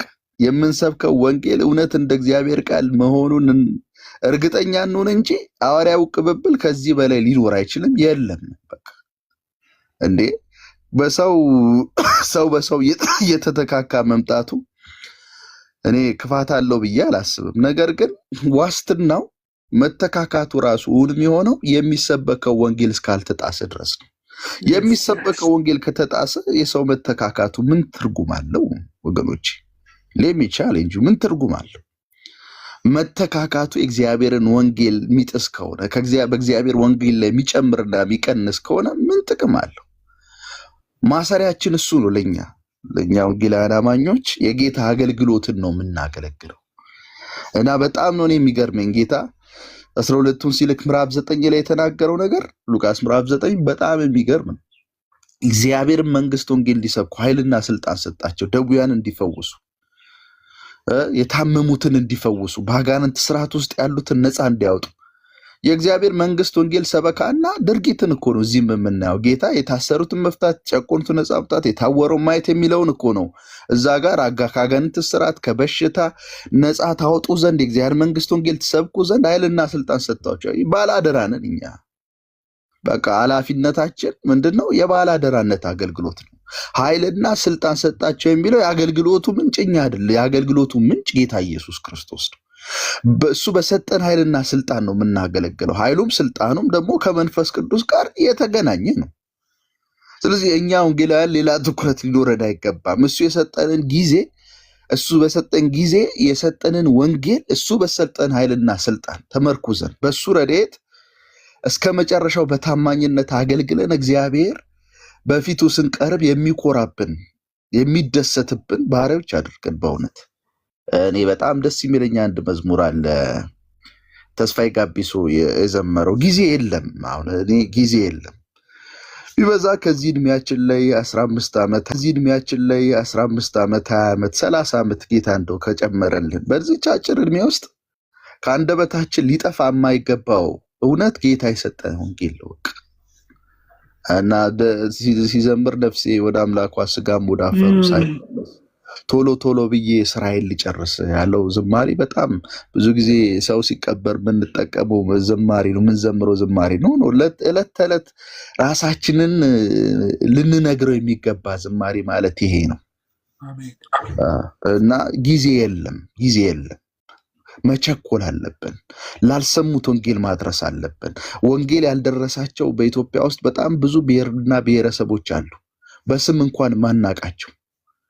በዚህ ጉዳይ ላይ መሄድ እንኳን ማንችል በዚህ ጉዳይ ላይ የሚተጉ ሰዎችን መርዳት ማስሮጥ ነው ያለብን። እና እኔ በጣም ደስ የሚል የሚባርክ ርዕስ ስላወራችሁ ነው እኔም ገባሁትና ሌላ ርዕስ የለንም። ኢየሱስ ከሚለው ውጪ ሌላ ልናውረው የምንችለው ልንሰብከው የምንችለው ብናወራለት ገድሉ የሱ ነው። ከሱ ውጪ ስለ ሰው ብናወራ አያምርብንም። ምክንያቱም ሰው ይወድቃል፣ ይሞታል፣ ደካማ ነው፣ ዘላቂ አይደለም። ክብሩ ለዘላለም ጸንቶ የሚኖረው የእግዚአብሔር ልጅ ኢየሱስ ክርስቶስ ክብር ነው እና እሱን ብንሰብክ ያምርብናል። እሱን ብንሰብክ የተሰበረው ይጠገናል። እሱን ብንሰብክ የሞተው ሕያውነትን ያገኛል። ትንሣኤም እዛ ውስጥ እኮ ነው ያለው። እሱን ብንሰብክ ተአምራቱ እዛ ነው ያለው፣ ድንቁ እዛ ነው ያለው፣ ፈውሱ እዛ ነው ያለው። እሱን ብንሰብክ ነው ለእኛ ሕይወት የሚሆነን የሕያውነታችን ማረጋገጫ። በነገራችን ላይ የታቆረ ውሃ እጅግ ረጅም ጊዜ እየቆየ በመጣ ቁጥር ይሸታል። ተራማጅ ነን እኛ፣ አንድ ቦታ የምንቆም አይደለንም። ወንጌል ለዛ ነው ሊሄድ ይገባዋል፣ ሊፈጥን ይገባዋል። ምነው ለዛ ነው በታቆርን ቁጥር በአንድ አካባቢ ጎንዮሻዊ ግጭቶች፣ የተለያዩ ንትርኮች ውስጥ እንገባለን። አንዱ ምልክት ወንጌል ያለመስበካችን ምልክት ነው። በነገራችን ላይ ክፍት ከሆነ ግን ተራማጅ ከሆነ ግን ህይወት ያለው ውሃ ነው የሚሆነው። በሄደበት ቦታ ሁሉ እያረሰረሰ ህይወትን እየሰጠ ለሙት አካባቢን ዳግም ህይወትን እየሰጠ ነው የሚሄደው እና እግዚአብሔር በዚህ ይርዳን፣ በዚህ ያበርታን ለማለት ነው። ዶክተር ሻውል ቴንክ ዩ። አሜን አሜን። ተባረክ ዮሲዬ። አንተ እኔ ወደ ማርቆስ ሄድኩ፣ አንተ ወደ ሉቃስ ወሰድከን። እንዴት ደስ ይላል። እግዚአብሔር ስሙ ይባረክ። ርዕሳችን ኤርሚ እንትኑ ርዕሱን ጽፍ ፈልጌ ርዕስ የቱ ጋር እንደምጽፍ ሁሉ ረስቻለሁ ለካስ። አክቹዋሊ እንዲሁ ጀስት ስክሪንሻት ለማድረግ ብቻ እንትኗ አይ ቲንክ እቺ ምንድነች የስክሪፕቶ ምልክቷን ነው የምትነካት። የቱ ጋር ነው ያለችው? አንተ ማድረግ አትችልም? አይ አልችልም። የእስክሪብቶ ምልክቷ ኢፌክት ስቲከር የምትለዋ ነች። ስቲከሩ ላይ አሁን እና ቅድም የጠየኳቸው ነገር ኤርሚ ልናገር ሲገባ የምትናገሩት ነገር በሙሉ የሰነፍ ሰው ንግግር እንደ ንፋስ ነው ይላል መጽሐፍ ቅዱስ። እና የስንፍና ንግግር ነው እንጂ ለመጀመሪያ ለተጠየቀው ጥያቄ መልስ ሰጠን እና ሰዎች የሚፈልጉት ነገር እስኪነገርላቸው ለዛውም በቃ እነሱ ማለት የሚፈልጉትን መስማት የሚፈልጉትን ነገር አይ እኛ እኮ በቃ ሐዋርያዊ ቅብብሎች የሌለን ወፍ በቆሎች ነን ብለን ወንጌል መስበካችንን እናቆማለን እስክንል ድረስ ነው ሰው የሚፈልገው። ግን የእውነት ለመናገር የሐዋርያዊ ቅብብሎች የሚባል ዶክትሪን ሐዋርያትም አልነበራቸውም በፍጹም። የሐዋርያዊ ቅብብሎች ያለው ከክርስቶስ የተቀበሉትን ለእኛ አቀብለውናል። ሐዋርያው ጳውሎስ እንደዛ ነው በቃ ያደረገው እና እሱ ለጢሞቴዎስ ሰጠ። ጢሞቴዎስ ደግሞ ለታመኑ ሰዎች እንዲሰጥ አደራ ሰጠው። ምኑን? የወንጌልን አገልግሎት፣ ስልጣንን፣ ሌላ ነገርን አይደለም፣ የወንጌልን አገልግሎት ነው። በዛ መልክ እያደራጀ አብያተ ክርስቲያናትን እያደራጀ እንዲሄድ አደራ ይሰጠው። ምንድነው? መስፈርቱን አስቀምጦልናል። መስፈርቱ ተቀምጦልናል። እንዴት አድርገን የወንጌልን አገልግሎት እንደምናስቀጥል፣ የእግዚአብሔርን ስርዓት በቤተ ክርስቲያን እንደምናስቀጥል እንጂ እኛ ጋር ያለው ብሎ ከተነሳ ብዙ የማይመለሱ ብዙ ችግሮች ውስጥ ነው የሚገባው። ካቶሊካውያንስ እንዴት ሊሆኑ ነው? የግብጿ ቤተክርስቲያንስ እንዴት ልትሆን ነው? የተለያየ አይነት መሰረታዊ የሆነ ልዩነት ከግብፅ እንኳን የግብፅና የኢትዮጵያ ኦርቶዶክስ ቤተክርስቲያን እንኳን ልዩነት አላቸው ታውቃላችሁ። ደግሞ አለፍ ሲል ደግሞ የግሪኳ ኦርቶዶክስ ደግሞ ሌላ ነገር ነች። እሷ ወደ ሮም የሚጠጋ እንትን አላት ታውቃላችሁ በክርስቶስ ባህሪ ላይ እና እኛ ብቻ ነን ብሎ በቃ ሐዋርያዊ ቅብብል ያለን እኛ ብቻ ነን ከሆነ አለ ብለህ በቃ እንደዛ አይነት ኮንሰፕት አለ ብለህ ካመንክ በኋላ በቶማስ በኩል የመጣውስ ምን ሊባል ነው? በሌሎቹ በኩል በእነ ዮሐንስ በኩል የመጣው ሐዋርያዊ ቅብብሎች ምን ሊባል ነው? አደጋው በጣም ብዙ ነው። ቅብብሎቹ ያለው እዚህ ጋር ነው፣ ቃሉ ላይ ነው ያለው። ተጽፎልናል፣ ቃል ተሰጥቶናል። በሐዋርያትና በነቢያት መሰረት ላይ የቆመ የወንጌል አገልግሎት አለ። ጌታ ኢየሱስ ይባርካችሁ። ይህንን ማሳሰቢያ በደንብ ስሙኝ ወገኖቼ፣ ይህንን ማሳሰቢያ በደንብ ስሙኝ። ጌታ ኢየሱስ ይባርካችሁ።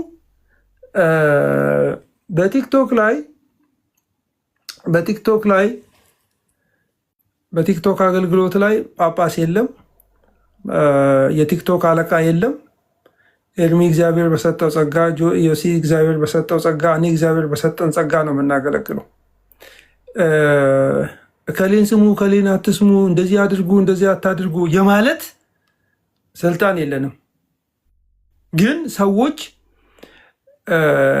እኛ ባለንበት እኛ በምንከፍትበት ቦታ መጥተው እኛን የምታምኑ ሰዎች፣ እኛን የምትሰሙ ሰዎች፣ ትረስት ያደረጋችሁን ሰዎች፣ በዚህም በዚያም በኩል ትረስት ያደረጋችሁን ሰዎች ከእኛ ጋር ሰዎችን ስታዩ አይ በቃ ኤርሚ ትረስት ያደረገው ነው፣ ሻውል ትረስት ያደረገው ሰው ነው ብላችሁ ትቀበላላችሁ። ልባችሁን አስፍታችሁልን እግዚአብሔር ይባርካችሁ።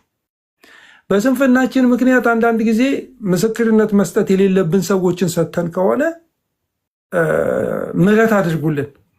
ግን ብዙ አንዳንድ እየተበላሹ ያሉ ነገሮች አሉ።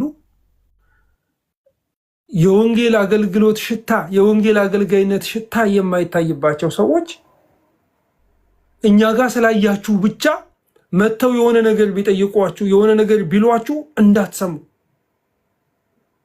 እኛም እንኳን ብንመጣባችሁ ሐዋርያው ጳውሎስ እንዳለው ከነገርናችሁ ወንጌል የተለየ ነገር ልንነግራችሁ ብንመጣባችሁ እንዳትቀበሉ። ለዚህ ነው ለገላትያ ሰዎች እንደዛ ያለው። ከሰበክንላችሁ ወንጌል የተለየ ወንጌል የሚሰብክላችሁ የተረገመ ይሁን፣ የሰማይ መላእክትም እኛም ብንሆን ማለት ነው። አሁን እኛ ጋር መጥተው የሆነ የሚሰብኩ እዛ ጋር ሄደው ሌላ የሚሉ ሰዎች እየመጡ ነው ያሉት።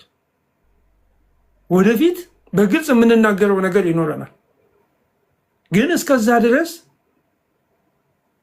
የኢየሱስ ነን እያሉ ባንደበታቸው፣ ነገር ግን ሰው በሌለበት አገልጋይ በሌለበት ቦታ የወንጌል አገልጋይነት ሽታ የሌለባቸው ሰዎችን ካያችሁ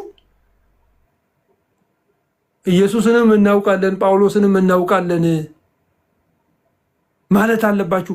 ያመናችሁትን የተቀበላችሁትን ክርስቶስን ስለምታውቁ ማለት ነው። በውስጥ በዚህም በዚያም እየተኬደ በወንጌል አገልግሎት ስም የሚነግዱ ሰዎችን እምቢ ማለት መቻል አለብን። እኛ ከዚህ በኋላ ለኤርሚም እኔ ኤርሚም ይሄን ነገር በሙሉ ልቡ ነው እንትን ያደረገ የሚቀበለው። ሁላችንም አዲስ ሰው ከፈለገ ከጨረቃ ይምጣ፣ ከፈለገ ከኢትዮጵያ ኦርቶዶክስ ይምጣ፣ ከእስልምና ይምጣ፣ ከፈለገበት ቦታ ይምጣ፣ ኢየሱስን አግኝቻለሁ ካለ ቁጭ ብሎ መማር አለበት። ይሄ ቀልድ አይደለም ወገኖች። ወንጌል አገልግሎት ቀልድ አይደለም። በህይወታችን ተወራርደን የምንገባበት አገልግሎት ነው። ስለዚህ አንድ ሰው አዲስ ክርስቶስን አግኝቻለሁ ብሎ ከመጣ ቁጭ ብሎ የወንጌል አገልግሎትን መማር አለበት እና ይሄንን አደራ እንላችኋለን። የሚጨምረው ነገር ካለ እንትን በል። ወንጌል ይሰበካል፣ እግዚአብሔር ቃል ይሰበካል። ቀጥላለን። ይቀጥል። ቴንክ ዩ ዶክተርዬ። እንደው በጌታ ፍቅር ነው የምንለምናቸው። አሁን ዶክተር ያለው መጨረሻ አካባቢ ላይ በደንብ አጽኖ ሰጥተን የምንናገርበት ነው። በጌታ የምታምኑ ወንድሞች እና እህቶች፣ አዳዲስ ጌታን ተቀበላችሁ ገና መሰረታዊ የሚባሉ የክርስትና አስተምሮቶችን መጽሐፍ ቅዱሳዊ አስተምሮ በየአብያተ ክርስቲያኖቶቻችን ማለት ነው። መካነ ኢየሱስ ከሆንክ መካነ ኢየሱስ ቁጭ ብለህ ሳትማር የምታውቀው የጴንጤነት ትምህርት የለም። ሙሉ ወንጌል ከሆንክ ሙሉ ወንጌል ቁጭ ብለህ ካልተማርክ የምታውቀው ትምህርት የለም። ጉባኤ እግዚአብሔሩን፣ አማኑኤል፣ ገነት ቸርችን፣ ሕይወት ብርሃን፣ የትኛውም ቦታ ላይ ወደ ጌታ የመጣችሁ ወንድሞች እናቶች እባካችሁ እንለምናችሁ። በጣም ብዙ ነገር እየተበላሸ እያየን ነው፣ እየሰማን ነው። ግን አይተን እና ሰምተን በልብ ትዕግስት እንጠብቃለን እንጂ አሁን እዚህ ሶሻል ሚዲያ ላይ ምን እየተፈጠረ ምን እየተናገረ እንዳለ ምን አይነት አጀንዳ እንዳላቸው እያየን ነው። ስንናገር ግን ድብልቅልቁ ይወጣል። እዚህ አሁን የምሰሙ ሰዎች በኋላ ስናገር በመረጃ ዶክተርም ሌሎችም ሰዎች ባሉበት በመረጃ ስንናገር ድብልቅልቃችሁ እንዳይጠፋ ማለት ነው። በተለይ ጌታን ተቀብላችሁ ወደ ጌታ የመጣችሁ ሰዎች ይቅርታ አድርጉልኝ፣ የተጠመቃችሁበት የውሃ ጥምቀት ከሰውነታችሁ ላይ ሳይደርቅ የጴንጤነትን ትምህርት አስተምራለሁ ብላችሁ የምትወጡ ሰዎች በጣም በጣም በጣም በጣም ትልቅ ስህተት ነው እያደረጋችሁ ያላችሁ። አትችሉም። እውነቱን ልንገራችሁ፣ አትችሉም። ለምን ደግሞ አትችሉት? የፕሮቴስታንቱ ትምህርት መጽሐፍ ቅዱሳዊ ነው። መጽሐፍ ቅዱሳዊ የሆነው ትምህርት በቤተ ክርስቲያን ቁጭ ብለህ ሳትማሪ ገስት ከፍታችሁ ፕሮቴስታንቱን ወክለህ የምታስተምረዋል። እንኳን እናንተ ትናንት የመጣችሁት አይደለም፣ እኔ እንኳን አልወክልም። 27 ዓመቴን ጨርሼ 28ኛ ዓመት ውስጥ ነው ያለሁት። እንደው ቢያንስ እንኳን ያንተን ያህል ብላችሁ ካላችሁ ቁጭ ብዬ ከ5 ዓመት እስከ 7 ዓመት ድረስ አገልግሎት የሚባል ነገር ሳላገልግል ቁጭ ብዬ ነው የተማርኩት። በጉባኤያት በቤተክርስቲያን ማለት ነው፣ በተለያዩም አብያተ ክርስቲያናት። በኢትዮጵያ ጉባኤ እግዚአብሔር ቤተክርስቲያን የሚሰጠውን መሰረታዊ የክርስትና ትምህርት ከደህንነት እስከ አገልግሎት ትምህርት ድረስ ቁጭ ብዬ ነው የተማርኩት። ወንድሞች እናቶች፣ ከ1 ዓመት በላይ ማለት ነው መሰረታዊውን ትምህርት። እንዴት ነው ቆይ አሁን ወጣችሁ ገና እንደመጣችሁ እኔ ፕሮቴስታንት ነኝና ለፕሮቴስታንት እኔ መልስ የምሰጠው የፕሮቴስታንቱን ትምህርት እኔ የማስተምረው? እኔ ይሄ እንደዚህ አይነት ነገር የምታደርጉ ሰዎች አንዳንዶችንም እያየሁ ስለሆነ ማለት ነው አጽኖ ሰተን የምነግራችሁ የወንጌልን እውነት ስታበላሹ ዝም ብለን አናይም። በትዕግስት የምናየው አይ እንደው ምናልባት ልጅነትም ሊሆን ይችላል መንፈሳዊ ልጅነትም ሊሆን ይችላል ብሎ በሚል እንዳትሰናከሉ ብሎ በሚል ነው። ነገርየው እንደዚህ እየከረረ ከመጣ በቤተ ክርስቲያን ላይ እጅን ስታነሳ፣ በፔንቴኮስታሉ ላይ እጅን ስታነሳ፣ አጠቃላይ ወንጌላውያኑ ላይ እጅን ስታነሳ የወንጌሉ አገልግሎት ላይ እንቅፋት አኖራለሁ ብላችሁ ስትሉ ግን በእውነት ልንገራችሁ ዛሬ ቁጭ ብሎ የሚሰማህን ትውልድ ነገ እዚሁ ያሉትን ሰዎች ከእነንትና ተጠንቀቁ ብለን ካል እዚህ 400 ሰው አለ አይደል? ቢያንስ በትንሹ 200 ሰው ይሰማኛል ብዬ አስባለሁ። ቢያንስ በትንሹ 300 ሰው ይሰማል ዶክተርን። ፕሊዝ እንደዛ አታርጉ እሺ። ጴንጤነትን ትናንትና መታ አይደለም። እኔ 28 ዓመት እንኳን ተቀምጬ ሙሉ በሙሉ አብጠርጥሬ ያውቃለሁ እያለ ወንድሞች እናቶች፣ የእውቀት ባህር ያለበት በጣም ብዙ እንደው ቋንቋውን ቀጥታ አልጠቀሙ ብዙ ሊቃውንትም ያሉበት ቤተክርስቲያን ነው። እሺ እና ፕሊዝ አንዳንዶች እንደውም የእንደነዚህ አይነት ሰዎች በእርግጠኝነት እንኳን እኮ አውቀው ቢናገሩ በሆነ ይህን ወይ የምንመጣበት ጉዳይ ይሆናል። እንደዛ እናደርጋለን። በደንብ ተጠናክሮ እንትን ይላል። ምንም ጥያቄ የለውም ወገኖች። እኛ ያጠፋናቸው በየዋህነት ብቻ ሳይሆን እግዚአብሔርን በማመናችን ምክንያት ጸጋውን በማመናችን ምክንያት ተሸውደን አይደለም። ጴንጤ እንደማይሸወድ በቀላሉ ታውቃላችሁ። ጴንጤ የሚሸወደው በአንድ ነገር ነው። ሰው ሲድን በቃ ነፍሳችንን አናቅም። ድሮ በሰው በነፍስ ወከፍ ይከፈለዋል እንል ነበር። አንድ እኛ ከተማ ወንጌል ይዞ የመጣ ሰው አንድ ሰው ጌታን ሲቀበል እኮ ይህን ያክል ይሰጠዋል ብለን እንል ነበር። እና እንደማይሰጥ ያወቅነው እኛ መተን ሰዎች ስናመጣ ነው። ምንም እንደማይሰጥ ያወቅነው የለም። ምንም የሚሰጥ የዘላለም ሕይወት ከዛ በኋላ አክሊል ነው የምታገኘው።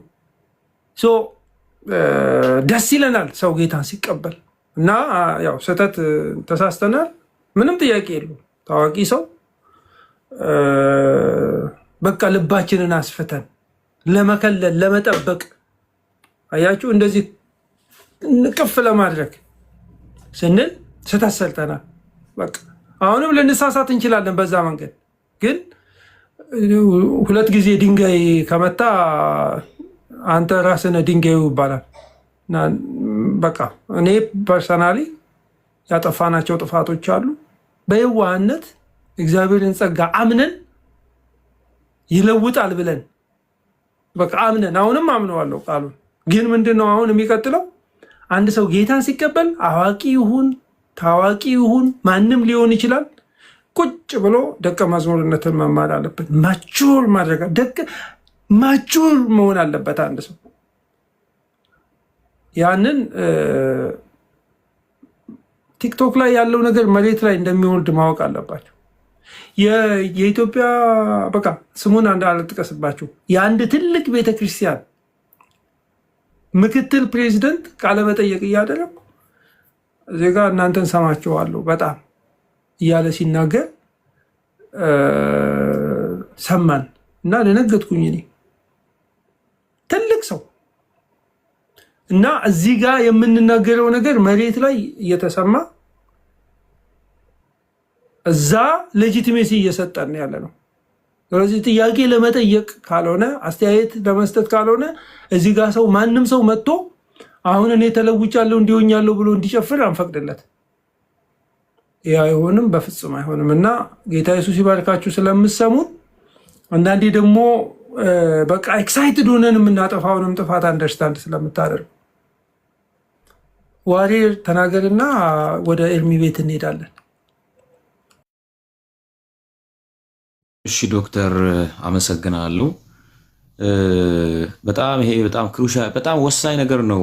እንደው ኤርሚም ኢዮሲም ባሉበት ይሄ ደግሞ መነገሩ ጥሩ ነውና በጣም ወሳኝ ነገር ነው። ምክንያቱም ይሄ መንፈሳዊ ልጅነት የሚባለው ነገር ብዙ ነገር እንደምናውቅ፣ ብዙ ነገር ማድረግ እንደምንችል፣ ከማንም ጋር እኩል እንደሆንን ውስጣችን ስለሚሞላ ውስጣችን ስለሚቀጣጠል ሁሉን ነገር ብናደርገው ልክ የሆንንና ልክ የሚሆንልን ይመስለናልና ከዛ ጋር ተያይዞ እንደው አዳዲስ ሰዎች ጌታን ተቀብላችሁ ወደ ማህበሩ ወደ ቤተክርስቲያን የተቀላቀላችሁ ሰዎች ከተቀላቀላችሁበት ከዛች ቤተክርስቲያን የራሷን ትምህርት የራሷን ዶክትሪን ምን እንደምትላችሁ አጥብቃችሁ ተከታትላችሁ ተምራችሁ ሰልጥናችሁ አድጋችሁ የአገልግሎት ትምህርት ተምራችሁ ለአገልግሎት ብቁ መሆናችሁ ቤተክርስቲያን ስትነግራችሁ ቤተክርስቲያንን ወክላችሁ መቆም ትችላላችሁ።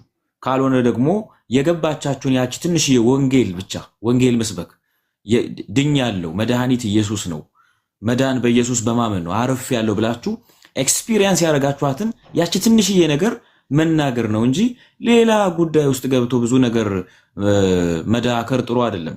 እኔ ግን አንድ ነገር ልጨምር። ኢዮሲ እንደው ካፌን የወሰደው ማርቲስ የሚለውን ቃልና አንደኛ ይሄ የወንጌል ሰዓት ቅድም ኤርሚ እየተናገረው የነበረውን የወንጌል ሰዓት ማንም ሊያስቆመው የማይችልበት ትልቁ ምክንያት ወንጌል የሚናገረው ሰው ምስክር ሆኖ የቆመው ሰው አት ዘ ሴም ታይም መስዋዕት ለመሆን ዝግጁ የሆነ ሰው ስለሆነ ነው። ያንን ደግሞ እንዲያደርግ የሚያደርገው በውስጡ ያለ የመንፈስ ቅዱስ እውነተኛ ምስክርነት ነው። the witness of the Holy Spirit ያ የመንፈስ ቅዱስ ምስክርነት እንዲመሰክርም መስዋዕት እንዲሆንም ስለሚያደርገው በምንም ተአምር ይሄ የወንጌል እንቅስቃሴ ሊቆም አይችልም። እና ኤርሚዬ በጣም ላረጋግጥልህ ፈልገው ታችም ብዙ ሰዎች እየሰሙ ነበር፣ ጆይን የሚያደርጉትን ሰዎች እየተመለከትኩ ነበር። እንትን አዋጁ ለብዙ ሰዎች ደርሷል። ዛሬ በጣም ብዙ የተለያዩ ሰዎች ያልገመትኳቸው ሰዎች ራሱ እየገቡ እየተመለከትኩ ነበርና በጣም እየደነቀኝ ነበረ። እና ግን አንድ ነገር ማስመር ፈልጋለሁ። ኤርሚ ሲያነሳቸው የነበሩ ቁጥሮች እንደውም ትንሽ የቆዩ ቁጥሮች ናቸው። ለምሳሌ በኔ የወንጌል እንቅስቃሴ ባለፈው ዓመት ብቻ በሺህ የሚቆጠሩ ሰዎች ጌታን አግኝተዋል። ከወዳጆቼ ጋር ሆኜ ዋን ቱ ዋን በምሰራቸው ልጆችን ተማሪዎችን አስተባብረን በምንንቀሳቀሳቸው እንቅስቃሴዎች ብቻ በሺህ የሚቆጠሩ ሰዎች ያውም ደግሞ የአካባቢዎችን ስም ብጠራ በጣም የሚያስደነግጡ አካባቢዎች በመሄድ የሚገራርሙ ነገሮችን እየተከናወኑ ነበር። ይሄን ነገር ማንም ሊያስቆመው አይችልም። ለምን? በጴንጤቆስጤ ቀን በመንፈስ ቅዱስ መሪነት የተጀመረ ነገር ስለሆነ ያ ሐዋርያትን እየመራ ያሰበካቸው ሐዋርያትን እየመራ እስከ መስዋዕትነት ድረስ እስከ ሞት ድረስ መከራን እንኳን እየተቀበሉ ዝም እንዳይሉ ያደረጋቸው ያ መንፈስ ሕያው ስለሆነ አሁንም ስላለ ዛሬም ስለሚሰራ እስከ ለዘላለም ደግሞ ህዝቡን ስለሚመራ ሊቆም የማይችል የወንጌል እሳት እንደሆነ ላረጋግጥ እፈልጋለሁ። ነገ ይሰበካል፣ ከነገ ወዲያ ይሰበካል፣ ሰዎች ጌታን ይቀበላሉ። ለምን ከተባለ ስለሞቀን ደስ ስላለን በጣም ስትራቴጂክ ሆነን አይደለም የምንወጣው። እንደው ቅድም ኤርሜ የዘረዘራቸው ነገሮች ጽፌያለሁ። ስትራቴጂዎቻችን አይደሉም እነሱማ፣ መተንፈሻዎቻችን ኦክሲጅኖቻችን ናቸው። ጸሎት እኮ የህይወታችን ክፍል ነው። ኦኬ፣ የእግዚአብሔርን ቃል ማጥናት የህይወታችን ክፍል ነው። ሰዎችን ደግሞ ወደ ጌታ መምራት እሱም የህይወታችን ክፍል ነው። ስትራቴጂ አይደለም፣ የህይወት ክፍላችን ነው። አኗኗራችን ነው፣ ህይወታችን። ኦኬ፣ መርሃችን ብቻ አይደለም፣ በአኗኗራችን ነው፣ የህይወታችን ክፍል ነው ወንጌል መናገርና በዚህ ምክንያት ሕያው የሆነው መንፈስ ቅዱስ የሚመራው ያልሞተ ያልተኛ ያላረፈ ያልደከመ መንፈስ ቅዱስ የሚመራው እንቅስቃሴ በመሆኑ ምክንያት ሊቆም አይችልም፣ ሊቀዘቅዝ አይችልም። ሰዎችን ወደ ጌታ መጥራቱን ሊያቆም የማይችል እንቅስቃሴ ነው። እንቅስቃሴ ለምን? ሕያው የሆነ መንፈስ ቅዱስ ስለሚመራው እና እሱ ብቻ አይደለም። ይሄ መንፈስ ቅዱስ ደግሞ እንድንመሰክር ብቻ አይደለም። ኢዮሲ ወንድማችን ቅድም እንዳለው እስከ መስዋዕት ድረስ እንድንቆርጥ አድርጎናል።